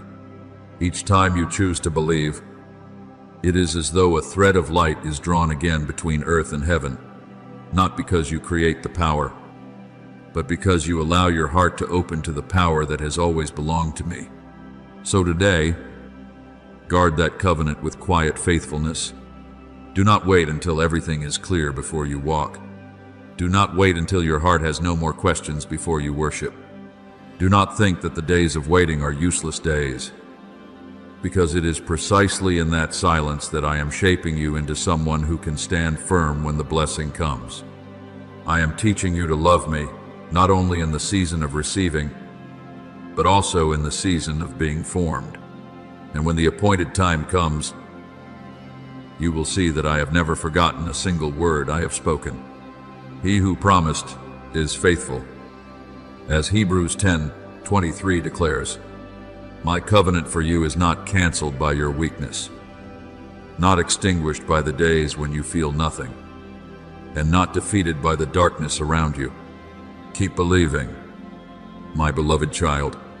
Keep saying yes in the secret place. For each time you place your heart in me, heaven and earth meet again within your soul, and that holy fire will continue to burn, leading you through the darkness, warming you in the trial, and drawing you closer to me day by day. My beloved child, when faith within you is rekindled, it is not merely a beautiful feeling that passes quickly, but a sacred connection being lit between heaven and earth. Each time you say, yes, Father, I believe, my loving answer also touches you like a warm stream of fire, softening the places that have frozen because of fear, healing the emptiness that disappointment once left behind, and rebuilding within you the altar that had grown cold through many weary seasons. Lord, I believe. Help my unbelief. As Mark 9:24 cried out, and I do not despise a faith that still trembles like that. One censure, yes, however small, can still open a way for grace to enter. When that covenant is touched again, you do not merely receive blessing to keep for yourself. You are transformed into one who carries blessing, a living witness that my love is not a distant memory, but a power that is breathing, healing, renewing, and sending you out into a world that needs to see the light through your life. But, my child, understand this with wisdom. After a covenant is restored, your faith will enter a season of deeper refining. Not because I want to make you afraid, but because what is precious must be made steadfast. True gold must pass through fire to become pure. Roots must sink deep into the soil when strong winds rise. And faith cannot mature if it only lives in easy days. The testing of your faith produces patience. As James 1:3 teaches, therefore, if right after you decide to trust me, contrary winds begin to rise, do not quickly think that the promise has been withdrawn. Many times, it is a sign that the seed of covenant has truly been planted, and darkness is troubled by what I have just lit within you. The enemy does not need to disturb a soul that is asleep, but it will try to weary a soul that is just awakened, because it knows the light within you can spread farther than you imagine. You will see it come not always through loud attacks, but through small whispers, that you are not strong enough, that you will fail again, that I have forgotten you, that your yes means nothing. It will use delay to sow doubt, loneliness to sow sorrow, old mistakes to pull you back into shame. But my beloved child, the weapons of our warfare are not weapons of the flesh, but have divine power. As 2 Corinthians 10:4 reminds you, you do not overcome by forcing yourself forward in fear, but by remaining in me. You overcome when you pray, even though your heart does not yet feel light. You overcome when you speak the truth, even though falsehood seems easier. You overcome when you stand still in the promise, refusing to let passing emotions push you out of the place where I have set you. Remember Nehemiah, my child. When he heard that the walls of Jerusalem were broken down, his heart was grieved. But that grief did not make him sink. It became prayer and then obedience. He rose to rebuild what had been destroyed. But as soon as the work began, opposition also arose. Sanballat and Tobiah mocked, threatened, sowed discouragement, and tried to make the people give up. Yet Nehemiah did not abandon the mission. He prayed, stationed guards, and the people built while remaining ready to fight. Nehemiah 4:17 describes them working with one hand while holding a weapon with the other. Do you see? When I call you to rebuild the altar within your heart, to rebuild faith, restore covenant, and enter a new life, you too must build while keeping watch. Build with love, with obedience, with faithfulness, and keep watch with my word, with prayer, with alertness against the voices that want to drag you back to the old ruins. Do not be afraid if you must fight after you have believed, because the battle does not prove that you have been abandoned. It proves that what is within you has value and must be protected. When I place light within you, I also give you armor so that you may stand firm. Put on the full armor of God, so that you may be able to stand in the evil day. As Ephesians 6:13 declares, that armor is not cold hardness, but truth around your waist, righteousness over your chest, peace beneath your feet, faith as your shield, salvation as your helmet, and my word is the sword of the Spirit. You do not need to shout loudly to prove that you belong to me. You only need to keep standing in the light when darkness tries to make you turn back.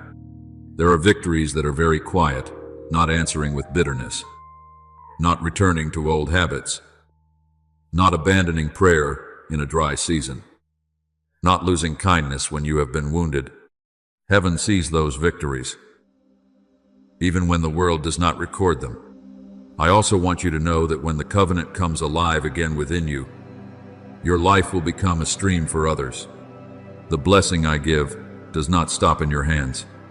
It passes through you to touch souls that are still cold. I will bless you, and you will be a blessing.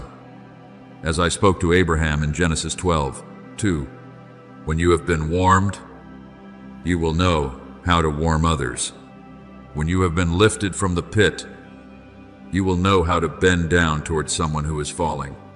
When you have seen the promise come alive again after a long night, you will become evidence that faith is not a weak illusion, but a real bridge that carries people from despair into hope. Do not underestimate the light being lit within you. A small flame, if kept in my hand, can lead many people through the darkness. Therefore, my beloved child, guard what I have restored within you. Do not let weariness make you lay down your weapons. Do not let doubt make you tear down the altar that has just been rebuilt. And do not let mockery cause you to leave the wall I have called you to build. If you stumble, rise again in grace. If your heart grows weak, return to the promise. If you do not feel the fire burning as strongly as yesterday, keep adding wood through prayer, through my word, through small, faithful choices each day.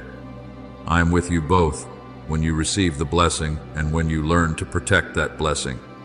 He who is in you is greater than he who is in the world. As 1 John 4:4 declares. So stand firm. My child, your yes has touched heaven. My love has touched you, and the covenant coming back to life will not only change your life, but will also make you a sign of hope for many who need to know that light still triumphs. Love still remains, and faith still has the power to make all things new. My beloved child, after the seasons in which you have been called back to the covenant, I do not want you to continue walking with empty hands or with a heart that only knows how to defend itself in fear. I place my word within you like a holy fire, like a sword that does not rust, like a light that cannot be swallowed by the night. Do not think my word is merely letters lying still on a page, for the word that goes out from my mouth shall not return to me empty, but shall accomplish what I desire, as Isaiah 55:11 declares. When you keep that word in your heart, when you speak it out in faith, when you allow it to correct your thoughts and guide your steps, you are not only reminding yourself of a truth, you are opening the door for my power to operate in the very place where you stand.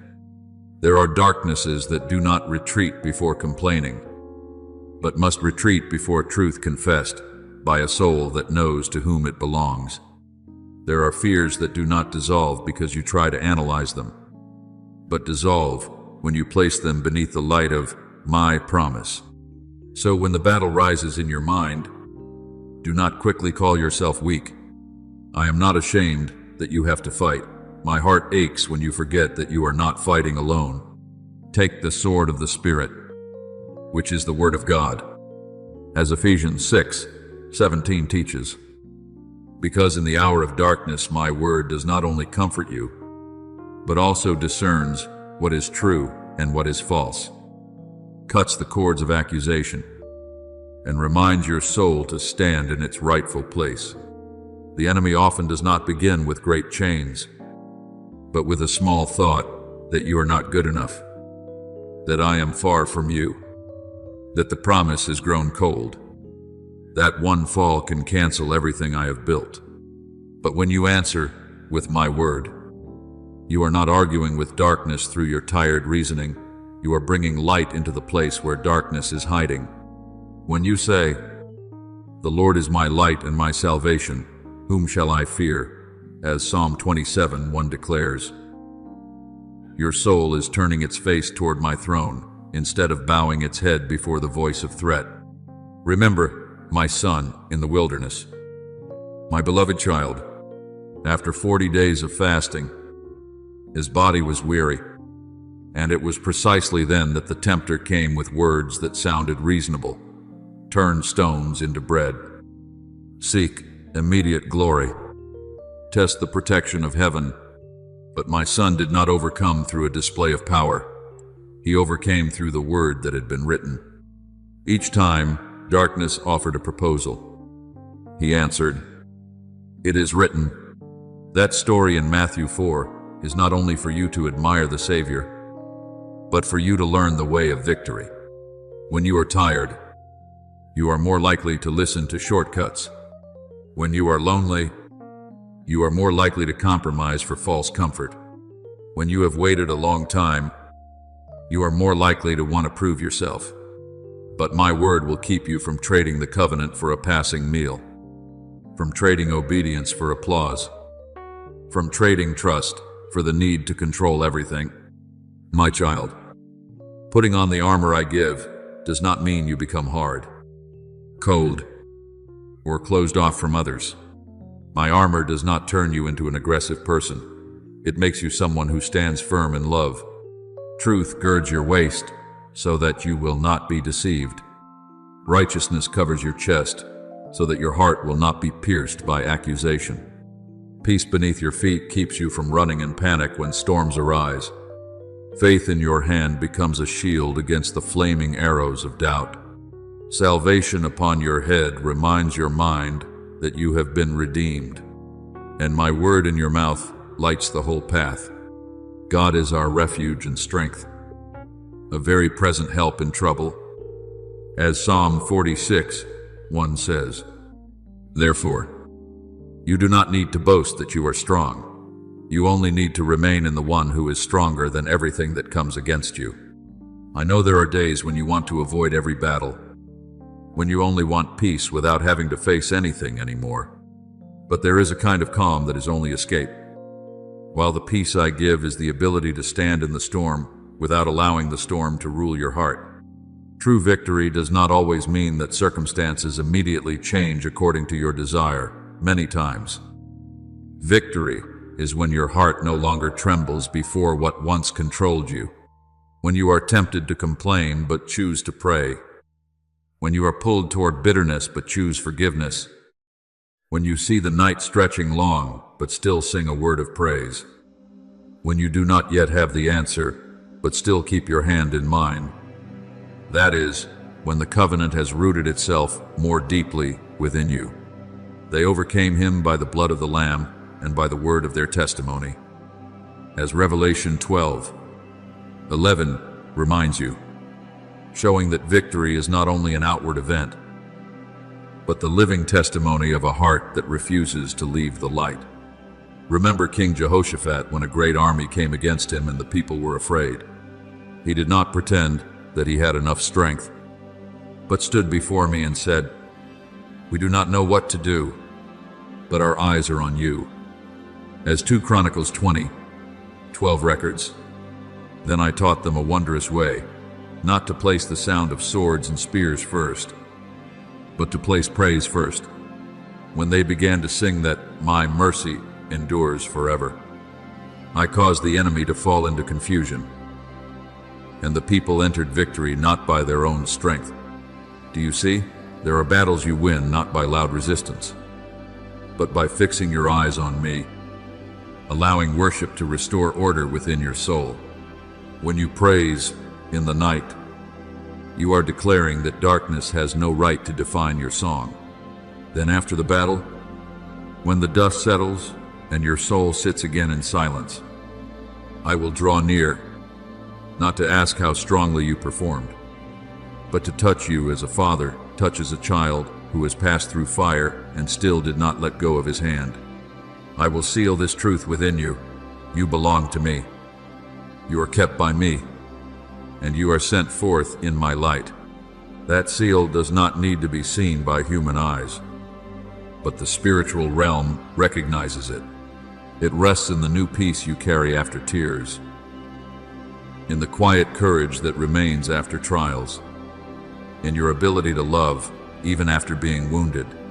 He who establishes us with you in Christ and has anointed us is God, who also sealed us. As 2 Corinthians 1:21-22 reveals.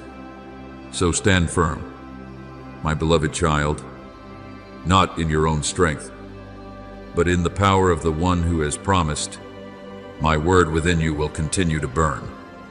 My covenant with you will continue to live. And every step you take in faith will extend the light from one generation to another, until many souls see in you a gentle proof that I still conquer through love, still protect through faithfulness, and still send restored children to become lamps in the deep night. My beloved child, when I place my seal upon your soul, it is not only a confirmation that you have passed through a season of testing, but a holy declaration that you still belong to me after everything that tried to draw you away from the light. I do not call you victorious because you have never trembled, never cried, never been wounded, but because, amid those cracks, you still knew how to return to me. In all these things we are more than conquerors through him who loved us. As Romans 8:37 declares. Do you see? Your victory is not that you came out of the fire without any trace, but that the fire could not burn away the faith within you. There are scars upon your soul that the world may see only as marks of pain, but I see them as an altar, a place where grace met suffering, where my faithfulness placed an undeniable sign that cannot be erased. My child, do not be ashamed of the places that were once wounded. I do not allow those parts to become evidence against you. I transform them into a testimony of my restoring power. A wound placed in my hands will not remain a wound forever, but can become a window through which light passes. A memory that once made you bow your head can become the place where you learn how to lift someone else up. A season of life you thought was lost may be the very ground where I quietly planted eternal seeds. He gives a crown of beauty instead of ashes, the oil of joy instead of mourning, and the garment of praise instead of a spirit of heaviness. As Isaiah 61:3 has promised, I do not deny the ashes you have passed through, but I will not allow those ashes to have the final word. In my hands, ashes can become the soil for a new garden, tears can become a river that refreshes others, and what you once called failure can become the first chapter of spiritual maturity. Remember King Jehoshaphat, when a great army came against him and the people were afraid. He did not pretend that he had enough strength, but stood before me and said, "We do not know what to do, but our eyes are on you." As 2 Chronicles 20:12 records, then I taught them a wondrous way, not to place the sound of swords and spears first, but to place praise first.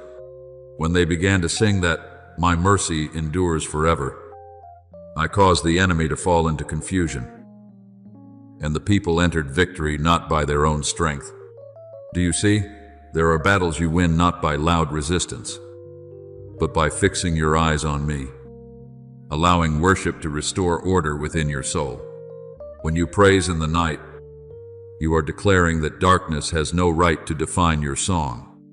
Then, after the battle, when the dust settles and your soul sits again in silence, I will draw near, not to ask how strongly you performed, but to touch you as a father touches a child who has passed through fire and still did not let go of his hand. I will seal this truth within you. You belong to me. You are kept by me, and you are sent forth in my light. That seal does not need to be seen by human eyes, but the spiritual realm recognizes it. It rests in the new peace you carry after tears, in the quiet courage that remains after trials, and in your ability to love even after being wounded. He who establishes us with you in Christ and has anointed us is God, who also sealed us. As 2 Corinthians 1:21-22 reveals, so stand firm, my beloved child, not in your own strength, but in the power of the one who has promised. My word within you will continue to burn. My covenant with you will continue to live, and every step you take in faith will extend the light from one generation to another, until many souls see in you a gentle proof that I still conquer through love, still protect through faithfulness, and still send restored children to become lamps in the deep night. My beloved child, when I place my seal upon your soul, it is not only a confirmation that you have passed through a season of testing, but a holy declaration that you still belong to me after everything that tried to draw you away from the light. I do not call you victorious because you have never trembled, never cried, or never been wounded, but because amid those cracks, you still knew how to return to me. In all these things we are more than conquerors through him who loved us. As Romans 8:37 declares, do you see? Your victory is not that you came out of the fire without any trace, but that the fire could not burn away the faith within you. There are scars upon your soul that the world may see only as marks of pain, but I see them as an altar, a place where grace met suffering, where my faithfulness placed an undeniable sign that cannot be erased. My child, do not be ashamed of the places that were once wounded. I do not allow those parts to become evidence against you. I transform them into a testimony of my restoring power. A wound placed in my hands will not remain a wound forever, but can become a window through which light passes. A memory that once made you bow your head can become the place where you learn how to lift someone else up. The season of life you thought was lost may be the very ground where I quietly planted eternal seeds. He gives a crown of beauty instead of ashes, the oil of joy instead of mourning, and the garment of praise instead of a spirit of heaviness. As Isaiah 61:3 has promised, I do not deny the ashes you have passed through, but I will not allow those ashes to have the final word. In my hands, ashes can become the soil for a new garden. Tears can become a river that refreshes others. And what you once called failure can become the first chapter of spiritual maturity. Remember the 3 Hebrew young men, Shadrach, Meshach, and Abednego. They were thrown into the fiery furnace not because they had done wrong, but because they refused to bow before the idol of their age. The fire was heated hotter than usual, and people thought it would be the place of their ending. But in that furnace, there was a fourth one walking with them. When they came out, their hair was not burned, their garments were not scorched, and even the smell of fire was not upon them. The story in Daniel 3 does not speak only of deliverance, but also of a seal. The fire proved that they belonged to me, and my presence was stronger than every punishment of man. My beloved child, there are furnaces in your life like that as well. They are not permitted to destroy you. They only reveal that you are not alone. In the place where others thought you would collapse, I stood beside you. In the place where you thought you had been forgotten, I was quietly keeping you from being completely broken. Therefore, when I seal you with victory, I do not place upon you an empty badge so that you may boast in the way of the world. That seal is the confirmation that you have been preserved, restored, and sent forth. After you believed, you were sealed with the promised Holy Spirit. As Ephesians 1:13 reminds you, my seal is not only found in words, but in the peace you carry after the storm, in the kindness that remains after you have been wounded, in the ability to pray for others, even though you yourself once needed healing. When you enter a room with a heart that has been touched by me, you do not carry only your story, you carry the breath of grace. When you speak a word of encouragement to someone in despair, that word is no longer merely a sound from your lips, but a stream of water passing through a vessel that was once cracked, yet has been kept by me for a holy purpose. Do not underestimate the power of a soul that has been healed. My beloved child, one who has never suffered may speak about hope with understanding. but one who has passed through the dark night and still seen the dawn can speak with living evidence. When you place your hand upon another person's sorrow with compassion, I can use the very place that once hurt within you to recognize their cry. When you pray, that prayer is not the pleading of someone with no refuge, but the voice of a child who knows he has the right to draw near to the Father. Let us then come boldly to the throne of grace, that we may receive mercy and find grace to help in time of need.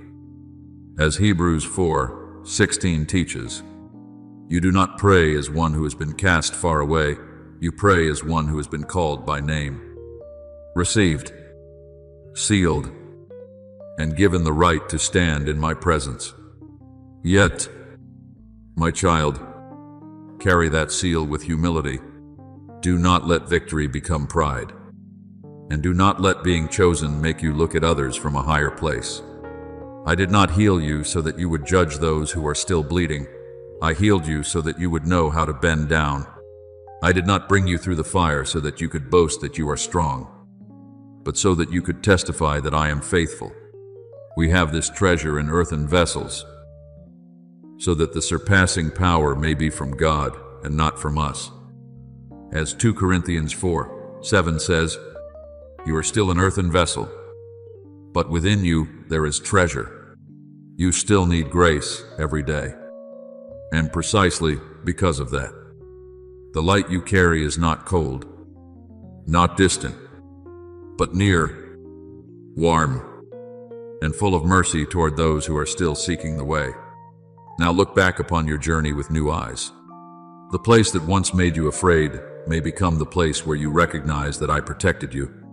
The place that once made you cry may become the place where you understand mercy more deeply.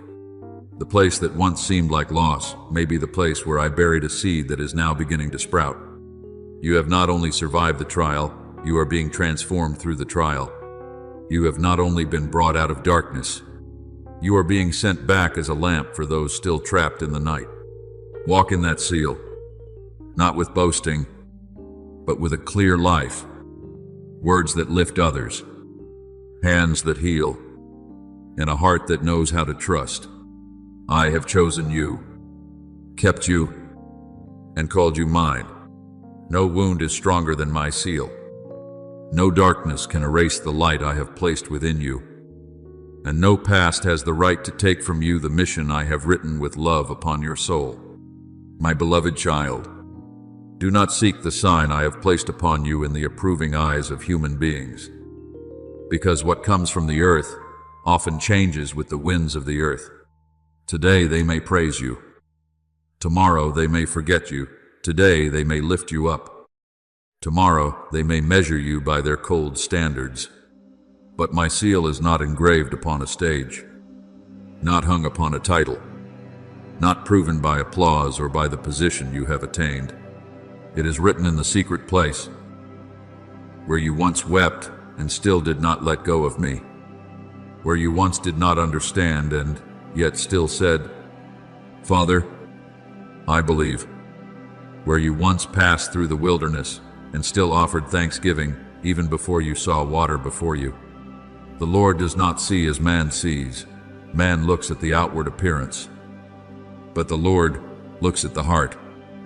As 1 Samuel 16:7 declares, therefore, the most precious thing within you is not what the world recognizes, but what I have seen and called by name for a long time. Remember David, my beloved child, when Samuel came to the house of Jesse to anoint the one who had been chosen, the sons who were tall, strong, and outwardly worthy passed before him one by one. But I do not choose according to appearance. David was still out in the field, tending the sheep, in a hidden place no one thought about. People may have overlooked him. His family may not have called him first. But I never overlooked the one I have appointed. When the oil was poured upon David's head, the whole kingdom did not immediately applaud, nor did the throne appear at once. But in the spiritual realm, a seal had been placed upon him. From that day on, My spirit was with him. Do you see? The true seal often begins in silence before it is revealed in life. So it is with you. There are things I have placed within you in the secret place, and even if others have not yet seen them, heaven already knows. Therefore, when you feel small, weak, and unrecognized, place your hand over your heart and remember that you are not defined by the attention of the world. After you believed, you were sealed with the promised Holy Spirit. As Ephesians 1:13 reminds you, that seal does not fade because you have a weary day, does not grow dim because you pass through a season of doubt, and does not disappear because you once stumbled and wept in shame. I do not seal you with the ink of human beings, but with unchanging love. If today you tremble, that seal still remains. If today you do not feel strong, that seal still remains. If today you have only enough strength to call my name in a short breath, I still hear, because my love does not require you to shine brightly before I recognize that you are mine. That seal does not only preserve you, it also causes my light to remain around your life. When you walk in faith, a quiet radiance goes with you. Not the kind of light that makes you boast in yourself, but the light that helps weary souls feel that there is still a way home. Let your light shine before others, that they may see your good works and glorify your Father in heaven. As Matthew 5:16 teaches, you do not need to force anyone to believe through a strained voice. You do not need to prove grace through arguments. Live in truth, in kindness, in patience, and in love that has been purified. True light is not noisy, yet it has power to move the heart. A peaceful life amid chaos can speak louder than 1,000 speeches. A forgiving heart after being wounded can open another person's eyes to see that I am still alive and active. My beloved child, do not fear the darkness as though it has equal power with my light. Darkness is only strong when you forget to whom you belong. When you stand in the covenant, you do not walk alone. He will command his angels concerning you to guard you in all your ways, as Psalm 91:11 has promised. But you must also understand that my protection does not always mean you will never face trials. Sometimes I preserve you by giving you strength to pass through. Sometimes I send angels ahead of you to open a way your eyes have not yet seen. Sometimes I let the Holy Spirit remain within you like a small but enduring flame, reminding you that you can still stand firm for one more day. My presence does not merely surround you, I am also within you, nearer than breath, deeper than fear, and more steadfast than every upheaval. When you are sealed in my love, you become a living sign in the world, not because you are perfect, but because you have been touched, not because you have never suffered, but because that pain no longer rules over you. Those who see gentleness in you after harsh seasons will wonder what source kept you from bitterness. Those who hear your words of encouragement will sense that they are not merely beautiful words, but a stream flowing out from a soul that once thirsted and was given drink by me. Whoever believes in me, rivers of living water will flow from within him. As John 7:38 declares, you are not meant to keep grace like a treasure buried in secret. Let it flow through the way you listen, the way you pray, the way you lift someone who has fallen, and the way you keep your heart tender when life tries to make you hard.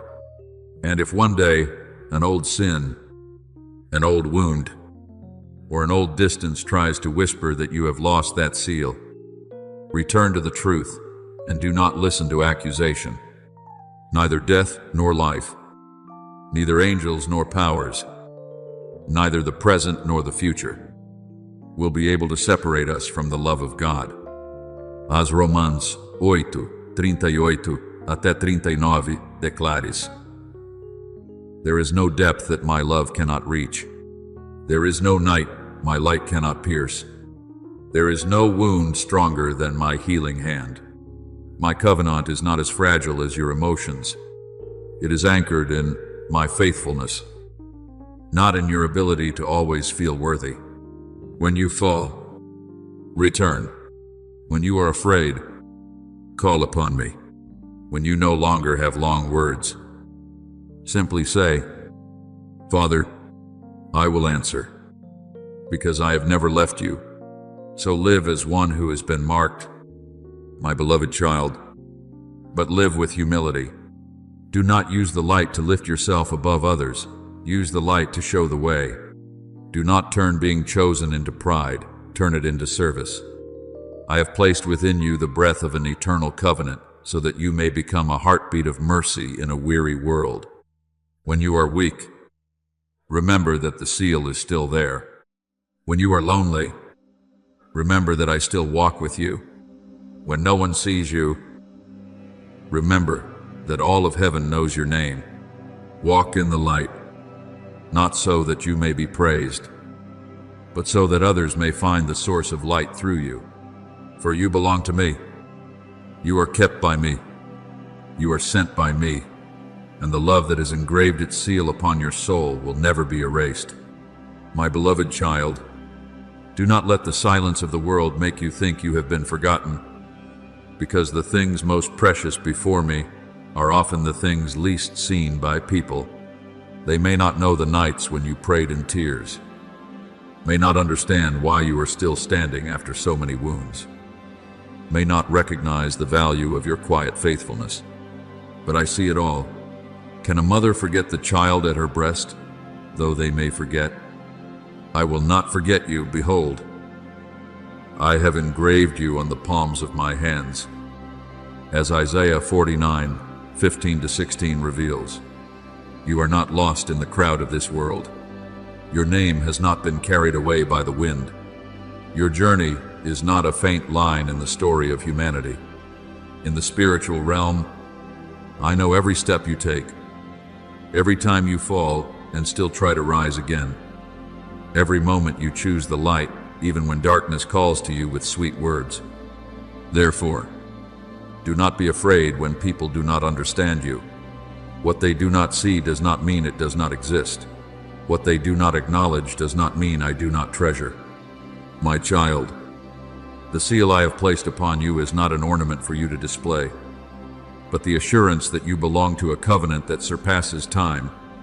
It keeps you in this life, but it also points you toward eternity, where every tear will be wiped away, and every quiet act of faithfulness will be revealed in the light.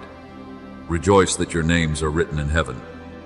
Luke 10:20 declares, so that you may understand that your deepest joy is not found in being applauded by the world, but in being known by the Father. There are days when you feel small, like a lamp trembling before a strong wind. But in the ranks of light, no lamp I have lit is meaningless. A small light placed exactly where I desire can guide someone who is lost.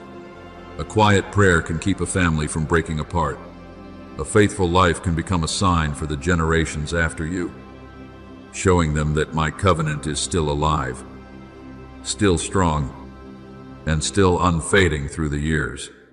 Remember Gideon, the man who once hid in the winepress because of fear, seeing himself as weak and the least in his father's house. But when my angel came to him, the first word did not call him by his present trembling, but by the identity I had placed within him. The Lord is with you, mighty warrior. As Judges 6:12 records, Gideon saw lack, but I saw one being sent. Gideon saw a lowly family, but I saw an instrument of deliverance. Gideon saw fear, but I saw the seed of obedience. Do you see? I do not wait for you to feel worthy before I call you mine. I call you first, and then, in the journey of walking according to that calling, you are transformed. A man who once hid because of fear became one who led the people into victory, not by great numbers, but by my power. In the same way, you may think you are insignificant, But if I have placed my seal upon you, even your smallness can become the place where my glory is revealed. Therefore, live each day as one who has been marked, not with the strained appearance of someone who must prove himself, but with the peace of one who knows he is being kept. Shine as lights in the world. As Philippians 2:15 reminds you, not so that others may praise you, but so that they may find the way back to me. The light of the covenant does not need arguments in order to exist. It only needs to be lived out through kindness, through purity, through forgiveness, through faithful choices when no one is watching. When you do not answer bitterness with bitterness, the light is shining. When you lift up the despairing, even though you yourself have once grown weary, the light is shining. When you keep your heart upright in a world that easily compromises, the light is shining. Others may not be able to name what they sense in you, but their souls will recognize that another kind of life is flowing through you. That seal does not stop with you. My beloved child, what I have engraved upon your soul will echo beyond your own life if you know how to live faithfully. Faith is not passed on only through great sermons, but through the way you respond in suffering, the way you pray in lack, the way you love in trial, and the way you return to me after days of weakness. I am the faithful God, keeping covenant and steadfast love to 1,000 generations of those who love me.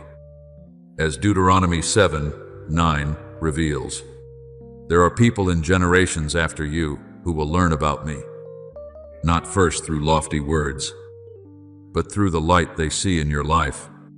They will remember that you did not abandon faith when tested by fire, that you did not allow pain to become bitterness, that you did not allow darkness to extinguish what I had lit within you. And from that memory, a new seed will be planted in them. So today, do not underestimate your journey. Do not say that you have nothing to give, because a heart that has been kept by me through storms is itself a precious testimony. Do not wait until you are perfect before you shine, because my light does not require a vessel without cracks. Many times, it is through the cracks that my tenderness goes out to touch others. Whoever believes in me, rivers of living water will flow from within him. As John 7:38 declares, let that river flow through your words, through your presence, through the mercy you offer to those who are exhausted. You do not walk alone. I go before you. I am with you, and I have placed within you the breath of the eternal covenant. Lift up your head, my child who bears my seal. Even if the world forgets, I do not forget. Even if others do not understand, I understand. Even if you see yourself as small, heaven knows your name. This covenant does not only shelter you in your limited days, but also leads you toward the light that will never go out. Live as a lamp lit by the Father, without boasting, without fear, and without retreating before the deep night. For those who see the light within you will not stop at you. They will be led back to the source of light, where my love is still calling, still healing, and still carrying life from one generation to the next.